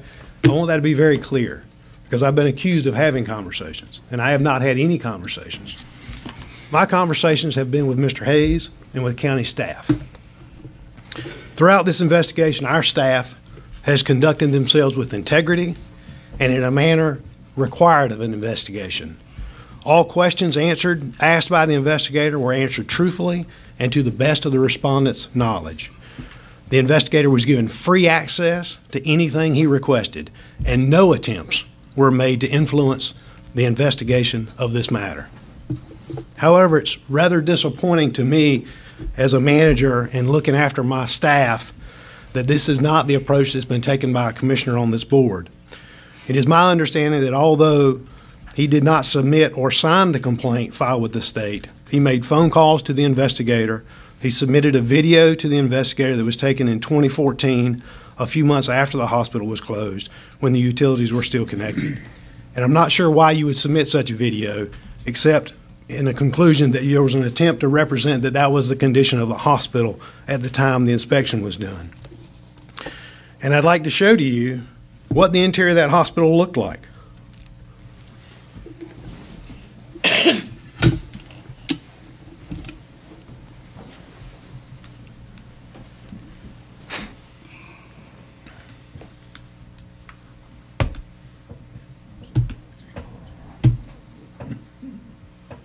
It'll connect. This one look. There you go.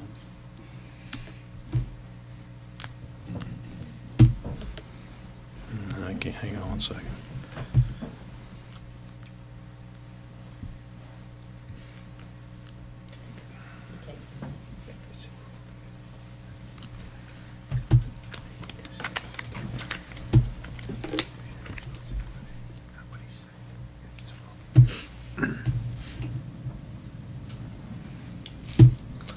You know how to get this connect?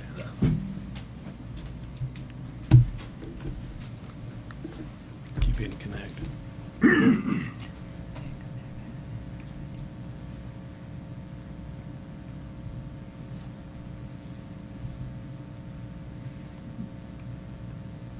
Okay, great, thank you. So two things I'd like to share with you. This is a report that was done by the U.S. Department of Agriculture, the rural development folks. This report was done in April 25th. Well, this was the letter that was written April 25th, 2016. And anytime there's a request to do a community facilities project, there's required to be a professional, the state engineer, the rural development state engineer is required to, or the architect, is required to look at that and make a recommendation on it. The state engineer, Mr. Brian Noel, who was a professional engineer, came down and inspected that facility. And he did that as part of this process.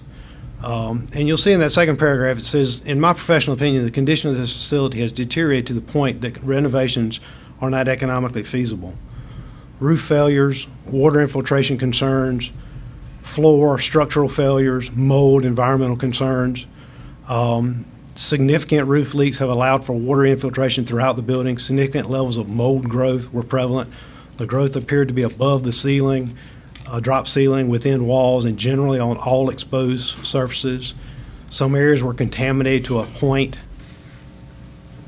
that occupants should reference the proper personal protective equipment needed prior to additional exposure. So he was saying, don't go in there without a mask. This level of contamination represents a significant health concern and would require significant remediation and would represent a significant long-term liability. Now, this is from Brian Noel, who is a professional engineer. This is pictures he took of the roof failures and water infiltration concerns on the roof. There's another picture. There's an area where it's holding water. These are the water infiltration concerns. And he notes on here that overall flashing in this area is failing, so wherever there was flashing, water was entering through the roof and into the facility.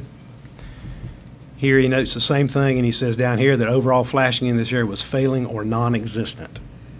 So water was just simply going straight in. Here's the floor that he writes, the structural failure. You can see on the left there's a hole through there. You can see the sagging of that floor right there on the right where it is just essentially collapsed. You can see it pulling away and falling away there, and that's looking down in through to the area. So the above photographs are a small sample showing the general condition of the existing building. One section of the building utilized crawl space design with wood subfloors. The overall subflooring and floor joist appear to be failing in several areas. And there's the mold and environmental concerns. You see the mold on the right. You see the hospital, the walls that it is infiltrated into. And his comment here are, the above photos are a small sample showing the general condition of the existing building. The majority of the building has had significant long-term water infiltration, and this has resulted in rampant growth mold on all exposed surfaces, including within walls and above drop ceilings. There's been a representation that that hospital was not in bad shape. And I think it's clear that it was. I think there's a professional engineer who did that and said there was, and that was in April. Our folks looked at it in December. That was in April. So there's a significant time period in which there was additional water infiltration. Now, that's really not the issue.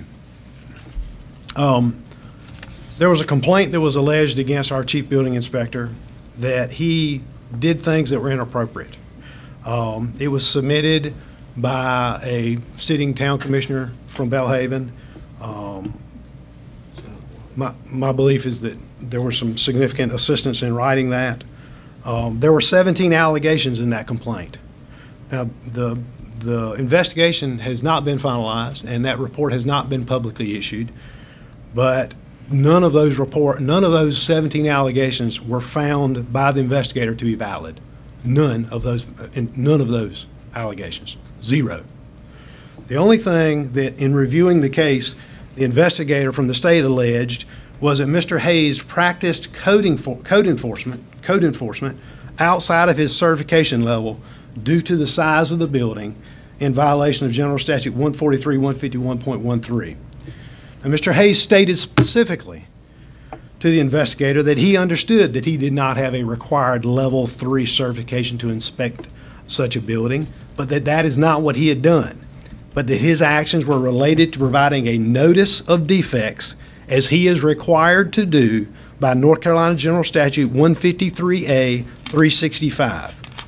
In response to that, Mr. Hayes referenced to the investigator the definition of code enforcement in North Carolina General Statute 143-151.83, and nowhere in that definition is notice of defects defined as code enforcement. Mr. Hayes also stated to the investigator that under the investigator's assertion, if he saw a glaring safety defect in a building of a certain size, he would not be able to make notice to the owner of that defect, but would then have to go and find an inspector who could do that. Again, Mr. Hayes knew exactly what he was doing. He was issuing a notice of defects to the owner. He had been requested to do that by the owner, which is another piece of the statute that says if you have a complaint, you are bound to do that, and that is what he did. The investigator said, I don't think you have the authority to do that under your certification. Well, that is what is in contention. Now, again, the final report has not been released on that, and Mr. Hayes has the opportunity to go and hear his case in front of the court, in front of the code council. They allow him that opportunity to say, look, here's the way the statute reads, and this is the way I interpret it. And for the investigator to say, here's the statute, and here's how it reads, and here's how I interpret it. And let the board rule on the definition of that defects, notice of defects definition. The investigator has offered to settle and resolve that case by having Mr. Hayes retake the admin and law class, and then he suggested to him, just go ahead and get your level 3 building certification so you don't ever have to worry about this again. Now, that's a conversation between Mr. Hayes and the investigator. My understanding, that's probably what he's going to do. But I would tell you that if, as part of that, the investigator says that nothing in that settlement is taken or construed as an admission or concession of any violation of law or any liability or any wrongdoing. What he's saying is we have a debate about whether you read the statute this way and the way I read the statute. And what we're willing to do to settle this thing is for you to just retake the class and then go ahead and take the Building 3 certification so you don't ever have to worry about this. Mr. Hayes holds Building 3 level certifications in plumbing. He doesn't in building. He had them previously, but we don't have that many facilities where he would use that. But he's going to do that so that it will settle. Now, again, that is the state investigator saying, in order to settle this, we'll do this. Now, if you're standing somewhere and you do something absolutely wrong and there's not a debate about it, then my impression is the state's going to say, no, we're not going to settle anything with you. If you did wrong and we know you did wrong, then here's the way it is. The state has said, essentially, the way I read that is there's a difference of opinion as to what that is, and Mr. Hayes has shown them in the code that what he did is not defined as code enforcement.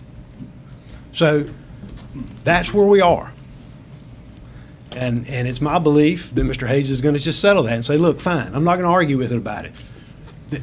And the reason I believe that he's not going to do that is because the last time our building inspectors went in front of the code council, they held up a building permit because, first of all, the person didn't apply for a building permit, and they went in and did work, and then they encroached upon a septic field that had a notice of failure related to it. And the statutes require that there be a valid permit before you can issue a valid septic permit before you can issue a building permit. Well, our folks didn't issue the building permit because they said it's not valid. You've got a notice of violation on it. Well, we went in front of the code council because the owner challenged that and said that's not right. So they went in front of the code council, and the code council looked at it and said, no, you've got to issue the building permit because of a small interpretation of a sentence in there, and we know that essentially there's going to be an issue, but let the health department and the septic tank folks worry about that. So essentially we've put a homeowner in a situation where, because that board said no, you've got to issue the permit instead of fixing the problem, you issue the permit, they do their thing, and then they're now going to get shut down because of the septic issue. So what I'm saying to you is we don't have a lot of faith in the code board and their interpretation of that. So I think that's why Mr. Hayes has said, look, I'm not going to argue with you. If that's the way you want me to do this, that's the way we'll do it from now on. However, that's not the way it's defined in the statutes as he reads them and as we read them. So that is where this thing stands. We have done what we were supposed to do. We were within where we believe to be right, and if we were absolutely wrong, then the state would not have said, we'll come to an agreement to settle the case. So, and then I'd also like to address that, and we've gone over this time and time again. The complaint that was brought against the hospital board, the group, was a single cause of action for breach of fiduciary duty. They essentially brought a complaint that the directors of the LLC, the Pantego Creek LLC, had not done their due diligence and provided the information that they were supposed to provide to their members before their members voted to not sell the hospital and then voted to demolish it. That complaint was reviewed by the court, and according to the transcript of the court ruled that the plaintiffs have wholly failed to establish any likelihood of success on the merits, and the evidence before the court at this stage of the proceeding shows that the defendants acted carefully and consciously in discharge of their duties as managers of Pantego Creek at all times. and that the weight of the defendant's evidence, however, simply overwhelms the plaintiff's complaint. Not only have the majority of the Pantega Creek members said that they believe defendants fully and honestly informed them regarding the transaction, they have clearly stated that they do not consider the alleged misrepresentation material to their discussions to vote against acquiring and operating the hospital, and it would not have changed their vote. In the face of defendant's evidence, plaintiffs simply have not established a likelihood of being able to prove that the defendants made material misrepresentations in breach of their fiduciary responsibilities, and the motion is denied. It has nothing to do with the county doing its job and issuing a notice that there were defects in that building that were of safety concerns. The members of that organization, it was a facility that they owned, and they voted to demolish it, and that is what occurred. We had no influence over that vote by them. We simply did a notice of defects to the owner to say, these are issues with the building, and they need to be corrected before you'd be able to open that building back up. So I thank you for the opportunity to try to clear some of that up. Thank you. Okay. I understood exactly what the manager said. I'm right with him on everything that he said. This is a difference of opinion about the way the game is played. The rural development letter that was written by the engineer, I'm a professional engineer too. I've been in that hospital about the same time he was in that hospital. 95% of that hospital was in good shape.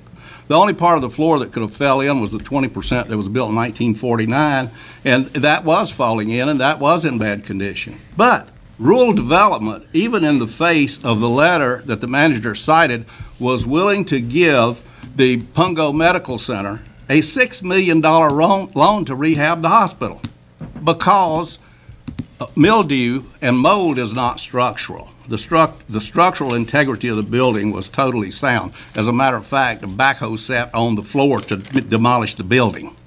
So we know exactly what was going on there. So in spite of that, that takes all those arguments about mold and mildew and all that stuff are gone because they were going to give us the loan. We had the letter. I've seen the letter. It said as soon as you get title to the building, then we'll give you the money to open a hospital there, $6 million. There was, at the time that the building inspector went and did his so-called inspection, which now we found out was not really an inspection, he could not do that under the law. I was at the building code meeting. They didn't say maybe or what if. They said this guy wasn't licensed to do what he did. So we can throw out all the other stuff that's told about him making false statements. They did not want to consider that when they got to that point. There was a temporary restraining order that was in force. I sat in the room with Judge Grant when he issued the order. And we were supposed to have a status quo until the final decision was to be made, which was held in business court in Raleigh. That is status quo. Nobody was supposed to tear the building down anymore because they already had the backhoe sitting there. They'd torn part of the building down. Nobody was supposed to go on the property to change anything. Nobody was supposed to involve government in a civil matter at all, ever either. This building inspector had already issued the permits that were necessary to demolish the building. So if you're demolishing a building, why do you need to be in the building writing up an affidavit to be used in court to make the judge believe something? And the judge believed it because I was sitting in court when the judge exhorted these people for having foresight to have a building inspector come and look at this. The judge refused affidavits saying the building inspector wasn't supposed to be there because there was a temporary restraining order. He violated Judge Grant's restraining order that he wasn't supposed to go down there and do inspections or do anything. You can holler all you want to about public safety, but when he's already issued the paperwork to demolish the building, the demolish equipment is on the site demolishing the building, and there's a fence around it, the building inspector had no business being there. Beaufort County did a political favor for the people that wanted to demolish the hospital. And they wrote a letter that the judge referred to over and over and over, and it was a big part of his final decision, because I sat in court and heard him say it, and I also read the court documents of that were the clerk produced, and a lot of stuff was left out of it that he said when he did that. Guess what? He's not supposed to do that. So we've got all kinds of problems that involve corrupt behavior in the demolition of this hospital. Building inspectors are not supposed to go out and write affidavits for court actions. They are not qualified. This is what you hire engineers to do, and they put their name on the line, not building inspectors. Our building inspector had no business being on this property because it was being demolished and it was properly made safe while it was doing this. And there was a restraining order that said everybody stay away from this place. Our staff, this staff, backed up by these commissioners, did a political favor for some buddies. That's your opinion only. Oh, we're going to see how this plays out. That's my opinion right now. We're going to see how it plays out because there's more to this than what I'm telling you about today. So our staff should stay out of these civil matters. When you get into a civil matter and there's a lawsuit and a temporary restraining order, we don't need to be sending county employees down to get involved in this to help the other side, because you're going to get called on it every time you do it, and we are never going to agree that this wasn't a corrupt activity. Mr. Brinn, did you? I don't need to I'm going to say say something. This is a classic example of fake news. If you read the testimony, and that's all you can go by, you've been in court. It's the testimony, the written testimony issued by the judge that counts. And half the stuff, or three-quarters of stuff we've heard now, is not in this testimony. As the county manager said, fiduciary responsibility was the complaint. And the judge ruled that the managers of the LLC performed their duty. And the judge also went on this, and that was the whole purpose of the case. But he did address some issues that were raised by the plaintiff. And one was the USDA letter. And the judge said, by the way, that wasn't a loan. That was a commitment to provide a loan if certain things were met. And you didn't meet them. And then there's another section in here where the judge says, I've been trying to get money for 2.5 years. You haven't been able to get money. So when you read this testimony, you may sit in a court case, maybe you don't understand, but this is what counts. And this is interesting reading. Our employees did nothing wrong. And throw around terminology of corruption, that person should be ashamed of themselves. Our employees did nothing wrong. And I compliment our county manager for the statements he got up and he said and backed his people. Thank you, Mr. Chairman. Mr. Evans? At this point, I'd like to see the table for about 1.5 years, but I know we can't do that. But I don't understand why, with all the challenges that we currently have, why are we looking back? With the way it is in this county and a lot of rural counties, we need to start looking forward. This is a situation that's done. We got a lot of good employees. Why can't we put a positive spin on this thing? We're trying to get industry to come to this area, but yet we're videoing for people to look at us and say, we got collusion going on and it's really bad. We got a great county. A great county with a lot of good people. It's time to stop looking back. Let's look forward and see if we can get this county moving and take care of our taxpayers. But it's time. It's time to stop the politics. It's time to stop the micromanaging. It's time to provide some leadership for this county. Period. End of story. Thank you. Well, since you pointed at me, I wasn't going to say anything. I'm going to let y'all just fight. But my dear friend Commissioner Richardson said all of us were corrupt, and God knows I hadn't done nothing about that hospital down there. But I will say this. There's two things that at this present time that divide us as a county. One of them is that river. Another one is this hospital. It's time to move on. We have spent enough time. Even if all parties are guilty, only thing you can do now is find where the bricks are and buy them. There's nothing else going to happen to that hospital. But as long as we sit here, Mr. Richardson, as much as I respect your abilities and your knowledge, as long as we sit here and talk about this hospital and our employees, we're not going to be able to get much done. I'm sorry that it was destroyed, But I still feel the same way. If it was my house and I wanted to burn it down, I would have been able to burn my house down. That's the way I feel. But we need to move on, and let's start healing this process so we got bigger and better things to do for this community. We can't save the hospital now. It's gone. But we can save our friendship if we start tonight and just say, let's let it go and move forward. Commissioner Booth, that was well stated. And we need to just evolve to the point where we really don't attack our own employees. That is just not good, period. Even if the employee is wrong, we should not get out and televise how wrong an employee is.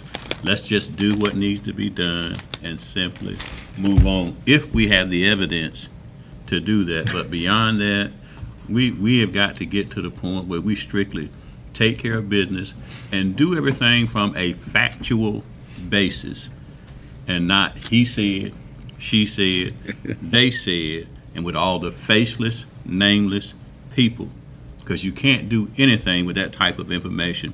And so I really hope and pray that this is the last time that we talk about this particular agenda item, because I don't really feel that this gentleman is crooked or purposely did anything wrong, and I think we just simply need to move on. I'd like to just remind everyone that the letter has not been issued yet, and the finals have not been issued, so we're not sure exactly if anything will change from what we've heard or not. I would just like to say that I think that what happened here was exactly what we expect. We expect the government to react to a request, and we had a request from the owners of the hospital due to safety for somebody to go through there from the county and point out any safety concerns that were there, and that's exactly what was done. You know, at the end of the day, the hospital has been demolished. It was voted on by the majority of the members of the LLC. And as far as I'm concerned, it's water over the dam. I think it's unfair to attack county employees the way that one of our commissioners has done. I think that our county employees every day try to do the best job that they can, and I salute them. And I would just say continue to do that. I think our county manager has done his job, and I would ask that we move on and try not to bring this back up. I would say that if there's going to be anything else attacked, then we will do it next time. We're going to go into a closed session. This is the last time that we're going to try to do this in public session. If you want to say there's something criminal going on, then we'll go in closed session and you can lay it on the line. But I think that enough has been said tonight. So we're going to move down to item number 7, the disposition of real property, lot number 2 in the Washington Beaufort County Industrial Park. Brian. Thank you, Mr. Chairman. This is lot number 2 in the industrial park. As you recall, at a regular meeting on April the 3rd, the board received a written offer from the Committee 100 to purchase that lot for $38,549. Of that $7,000 an acre for the 5.507 acre tract. You remember they are looking to construct an industry-ready building on that site in partnership with the county. The county the board at that time proposed to accept that, and then under the upset offer or the negotiated offer and upset bid process as allowed by GS 168-269. That notice was that upset notice bid was advertised, and the 10-day process ran. There were no upset bids received. So it's our recommendation to you that you accept the offer from the Committee 100 in the amount of $38,549 for lot number 2 in the industrial park, and direct the county manager and the county attorney to complete the sale of the property. So moved. Got a motion by Commissioner Brinn, a second by Commissioner Buzzio. All those in favor of the motion? All those opposed? 6-1. Okay, item number 8 is Economic Development Agreement with the Committee 100. Brian? Thank you, Mr. Chairman. Again, at your April 3rd regular meeting, you approved drafting a public-private partnership funding and profit-sharing agreement with this Committee of 100 regarding the construction of this industry-rated building on Lot Number 2. The agreement was based on the terms presented and approved by this board at that meeting. You have a copy of that agreement attached. It has been reviewed by the county attorney and the Committee 100 attorney, and we would seek your approval to have the chairman sign that agreement. So moved. Okay, motion by Commissioner Brinn. Is there a second by Commissioner Evans? Any discussion? I have a question. On page 390, item 5, go down 1, 2, 3, 4, 5, just below the capital letters committee, says in arriving at said total cost, any contribution from county shall not be taken into account. In other words, any county contribution shall not be deducted from the total cost. That's totally unnecessary in this, because I think we're gagging at a gnat here, because the first part of this thing can lead to troubles in interpretation. In arriving at the total cost, any contribution from county shall not be taken into account? Really? And we're putting money into this and we're supposed to share, so how are you going to compute this? Then it goes on to say, in other words. I think both of those should just be taken out of this, because one of them counters the other.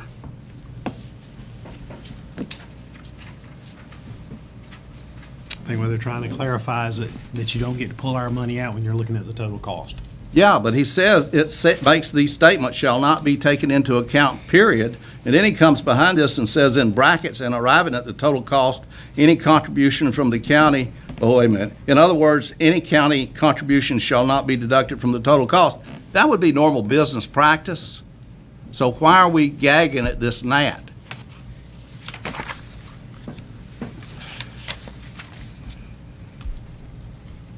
I think they're trying to be clear in their understanding of it. But when you say a positive and a negative, you're not being clear, and that's what's done here. He said negative, it's not going to be taken into account. Then he says, let me interpret this for you. In other words, it will be taken into account. So what does it say? The answer is nothing.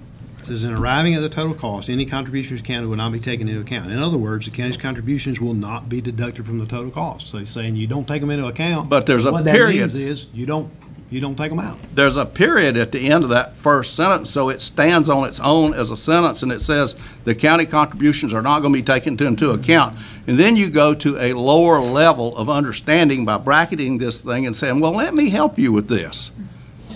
You got a plus and a minus. This is poorly written.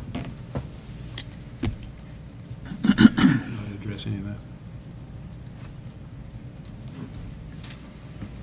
I think it says what it intended to say. To the same thing, plus and minus. That's bad language. Question. All right, I have a question. All those in favor of the agreement, raise your right hand.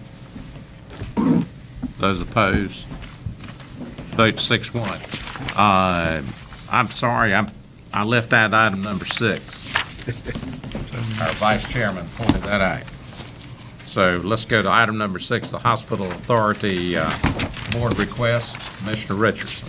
Page 384. 385. Yeah, 385. That's the same request that I had last week from the hospital board, and that is, one of the reasons for this request is the trust fund money that's in the hospital trust fund is county money. It belongs to the people of Beaufort County. It is the only thing that this county has to make sure that we keep a hospital up there, because Vidant has a 30-year lease. They can walk from that lease anytime they want to with 1 year's notice. And when the present administration finishes reworking Obamacare, there's no telling how this is going to play out. So if Vidant gives us a 1 year's notice that they're going to abandon their lease and leave the hospital, which they'll start doing that right away, at that point, how does the county keep a hospital up there? It's our property. If the trust fund that's there for the hospital we can use that for seed money, is what we have always talked about, in order to get another operator in there.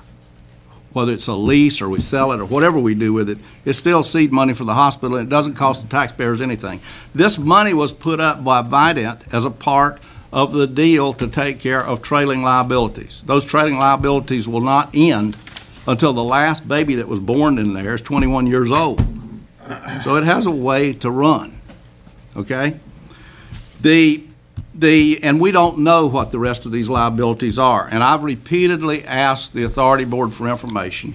They have not produced the information. So I'm just going to read what I'm requesting as a motion. This is a motion that the Hospital Authority Board, of which Commissioner Buzzio is the chairman, the chairman of our board serves as Commissioner Waters, and Jerry Langley serves on that board also. Want a report of, and this will take a minute, a report on outstanding unresolved liabilities of the Beaufort County Hospital Retirement Program. How much has been paid to date? What is the estimated outstanding liability? Have any participants been identified? Have all participants been identified and located?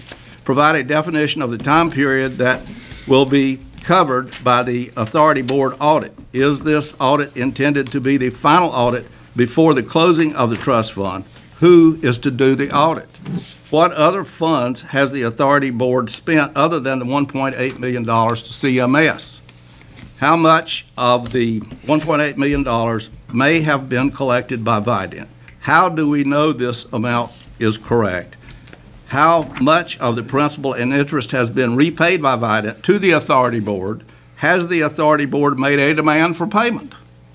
Do you have projections of future liabilities that may still be levied against the trust fund? What is the possibility of future lawsuits? Provide the Board of Commissioners the minutes and documents distributed to the Hospital Authority Board members covering the period of time since the last audit. Request the Beaufort County Hospital Authority Board to provide the Commissioners with the number of jobs at the Beaufort County Hospital at the end of each year during the past 7 years. A request is also made for the latest bank statements for the Hospital Authority Board in the May agenda book. This request was given to the Hospital Authority Board chairman. That goes, I see that you typed this exactly like I gave it to you, but that's fine. We're requesting the bank statements from the Hospital Authority Board because they're going to tell a story about what the Authority Board is doing with the money. This is, I'm making this request on behalf of the Beaufort County Commissioners because it's the commissioners that are responsible to the taxpayers ultimately for the use of this money. There is also the possibility, and this is being kept a deep secret by the Authority Board, that they may want to dissolve that board and dump the money into the county treasury at this year. Whenever they do that, these other questions and liabilities are still out there. We have a right as taxpayers to have answers to these things. Commissioner Buzzio is chairman of that board, and he is dragging his feet as slowly as he possibly can. That is a motion. Okay, we have a motion on the floor. Is there a second to the motion?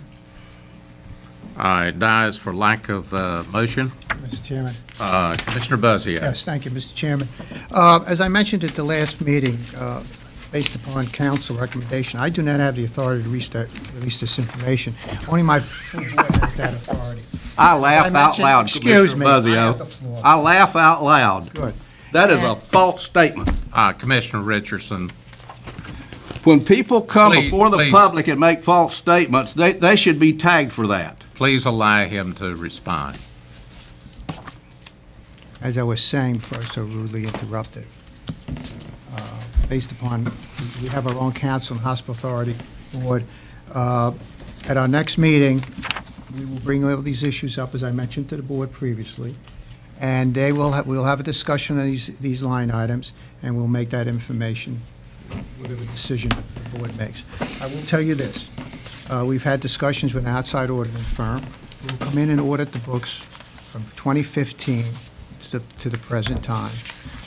No voting member of that board has received any money from the fund since 2015, since I became chairman of that board.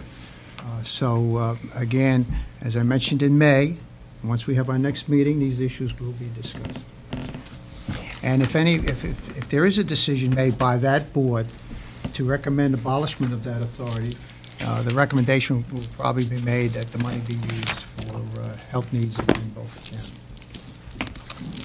Okay, down to item number 10, the Old Ford EMS rental agreement. Brian. Thank you, Mr. Chairman, members of the board. You have attached a rental agreement between Old Ford Fire Department Incorporated and the county for its use of facilities to house an EMS unit. That agreement is a 2-year term at $800 a month. It is similar to the agreements we have in place with the town of Bath and with the Bellhaven Fire Department for housing EMS units. That agreement's been reviewed by the county attorney and also been reviewed and approved by the Old Ford Fire Department Board of Directors. We request your approval and authorization for the chairman to sign. So moved. Got a motion by Commissioner Langley. Is there a second? Second by Commissioner Brinn. Questions, comments? If not, all those in favor, raise your right hand. All those opposed? Vote 6-1. Number 11 is the bid and offer to purchase property. David? This is, again, Mr. Langston made this offer on this particular piece of property. As you will recall, several meetings ago, he bought 2 pieces of property. He's closed on those. They were also on 5th Street. This is 710 West 5th Street. And he's offered $750 for this property. He's been notified that we'll come on tonight for your decision as to whether to accept his offer. I have the deposit check for $37.50, and we would then, assuming you approve it, we'd advertise it for 10 days for any upset bids. Okay, you've heard the report and the offer. Do I have a motion to accept the offer? So moved. Got a motion by Commissioner Buzzio to accept the offer. Is there a second? Second. Second by Commissioner Brinn. Questions, comments? If none, all those in favor of the motion, raise your right hand. Unanimous. Or was anybody opposed? I think I saw. Unanimous. All right. Item number 12 is the Juvenile Crime Prevention Council local match for the fiscal year 17 and 18. I believe that's you, Brian. Thank you, Mr. Chairman. As you're aware, the North Carolina Department of Public Safety partners with JCPCs to reduce and prevent juvenile crime. Division of Adult Corrections, Juvenile Justice allocates funding each year to the local JCPCs. Those funds require a 10% match by the county so they can be drawn down. This morning at a meeting with the JCPC, they proposed their they presented their allocation report to the county. DPS is proposing funding $152,389, which would require a local match of $15,239. You have the allocation request, and you have a description of the programs that the JCPC has approved for funding, and they are recommending that historically you have approved this prior to the budget. So we brought it to you for your approval in providing the local match of $15,239 in the 17-18 fiscal year budget. So moved. Okay, got a motion by Commissioner Langley, second by Commissioner Booth. Any questions? All those in favor of the vote or motion, raise your right hand. Unanimous. Thank you. Vice Chairman Langley has asked if we would consider changing our meeting for Monday, June the 5th to possibly the next Monday night, which would be the 12th. Could we accommodate Commissioner Langley's request? I don't have a problem. Okay, and Brian, you do? No, what's the date he wants? The 12th. Yeah. And Brian, does that present a problem for the budget process that we're going through or not? We're supposed to approve the budget on the 5th. That is the public hearing night for the For the, that's the public, I'm sorry, that's the public hearing tonight. You still can have that. You still can have a public hearing. You got plenty of time to announce the public hearing, stay within the law. We can adjust that if we need to. All of them will be here for the public hearing. You still have a public hearing, can't you? I don't have to be here for the public hearing if you want to have it. If, that would be our first choice. If we run into a problem with booking, we're going to the Superior Courtroom. Yeah, I already got. How about Tuesday night, the 13th. The 6th, June the 6th? Would that? That's fine. Could that be an alternative if there's a? I won't be here the whole week. No. You won't be here the whole week, okay. How about the 13th of June? Do it. I mean, there's 6 of us here. We ain't gonna vote on nothing that night, I hope. You're gonna pass the budget that night anyway. So just leave it where it is? No. Is that what you're saying? Well, right now, it's public hearing plus our regular meeting, right? Yes. It is. But we do have to have the budget passed by, June 30th.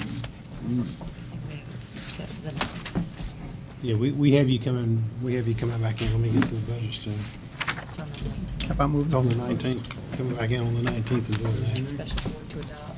Yeah. So you got a special call board meeting on the 19th to adopt the budget. You've got the public hearing on the 5th. So that would give you a week in between if you did it on the 12th. So we could still do it. It's just a matter of whether the Superior Courtroom is correct, which chances is, I'm assuming at nights maybe slim. Depends on if they have grand. Trial week. Okay. If it's admin, you should be fine. Why don't we try that, and then if we have to regroup, we could still have the public meeting and then have the commissioners meeting here on the 12th. Is that, or just go ahead and have everything on that night with 6 of us? That's up to the board. Okay. No, I don't mind moving it to accommodate Jerry. You've got plenty of time to advertise. If you didn't have time to advertise, it'd be a different situation. But you got plenty of time to advertise and stay within the law, and we have always accommodated commissioners. I hope you accommodate me when my time comes, because I've sure accommodated all of you. I think every, the 12th. Let's go with the 12th, okay? I think every time it's come up, we've tried to accommodate whoever it is, even if it's Commissioner Richardson. That's right, even me. Yeah, Just to clarify, you want the public hearing and the regular meeting on the 12th? on the 12th. We'll try to do everything on the 12th. Yeah, that'll be better.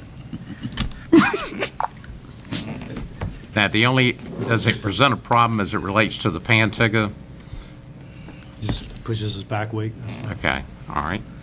Okay, we're down to closed session. Whoa, you got to do my thing that I pulled. Audit contract. Oh, that's right, audit contract. What, I have one question. How many times has this firm done our audit? 2 times. This will be the 3rd. This will be the last, then, I mean, the way we've been doing it, right? Okay, that's all I have. okay, we still need to approve it. Can I have a motion? Would you like to make the motion to approve that? No, I don't mind making a motion to approve it. I move we approve the audit firm. All right. Second. All those in favor, raise your hand. Unanimous. Okay. Now, have I missed anything else? Everybody shaking their heads. And to closed session, Katie, will you read us in the closed session? Motion to go into closed session under NC General Statute 143-318-11A3 to consult with an attorney employed or retained by the public body in order to preserve the attorney-client privilege between the attorney and the public body for a discussion of existing litigation, Berry v. Board of Commissioners, 17 CBS 330. John So moved. Got a motion to go? Second. All those in favor, raise your right hand. Unanimous. All right.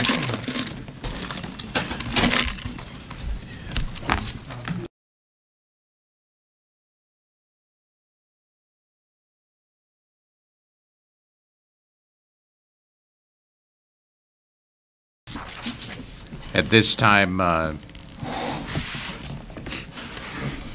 we'll entertain a motion. Mr. Chairman, I'd like to make a motion that we you know, have our council, county attorney, reach out to Nelson Mullins, et cetera, whatever the rest of the names are, to retain their services, to represent us in the lawsuit that's been filed against the county commissioners and the county by the Good Government Committee. So moved.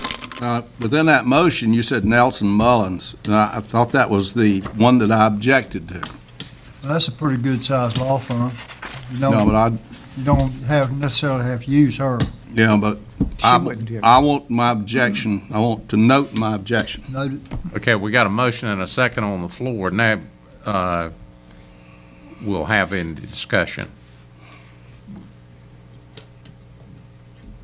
As part of that motion, Frankie is not here, but you will need to allocate some funding to that because we wouldn't be able to enter into a contract with someone without funding.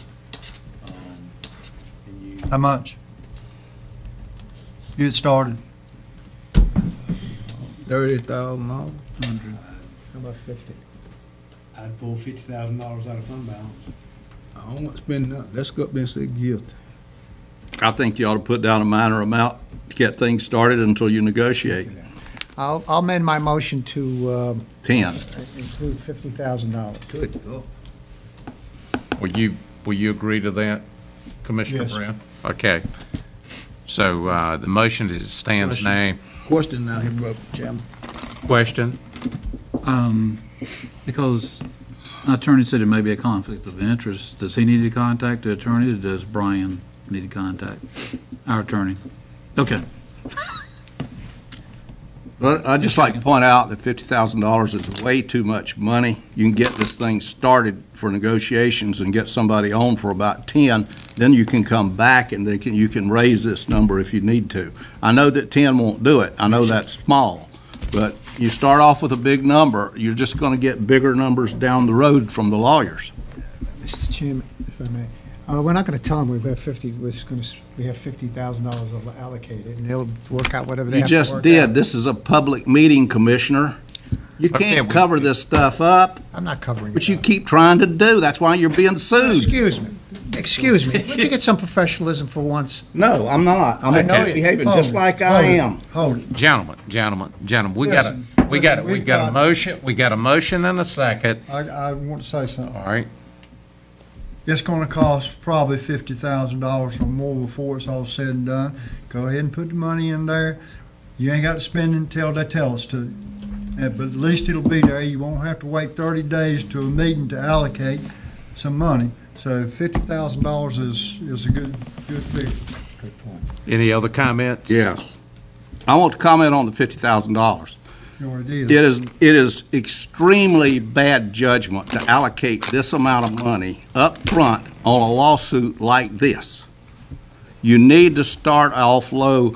You can always go up. If you start out high, these expenses are just going to go higher. This is a misuse of county funds. You're showing your hand real early in the game.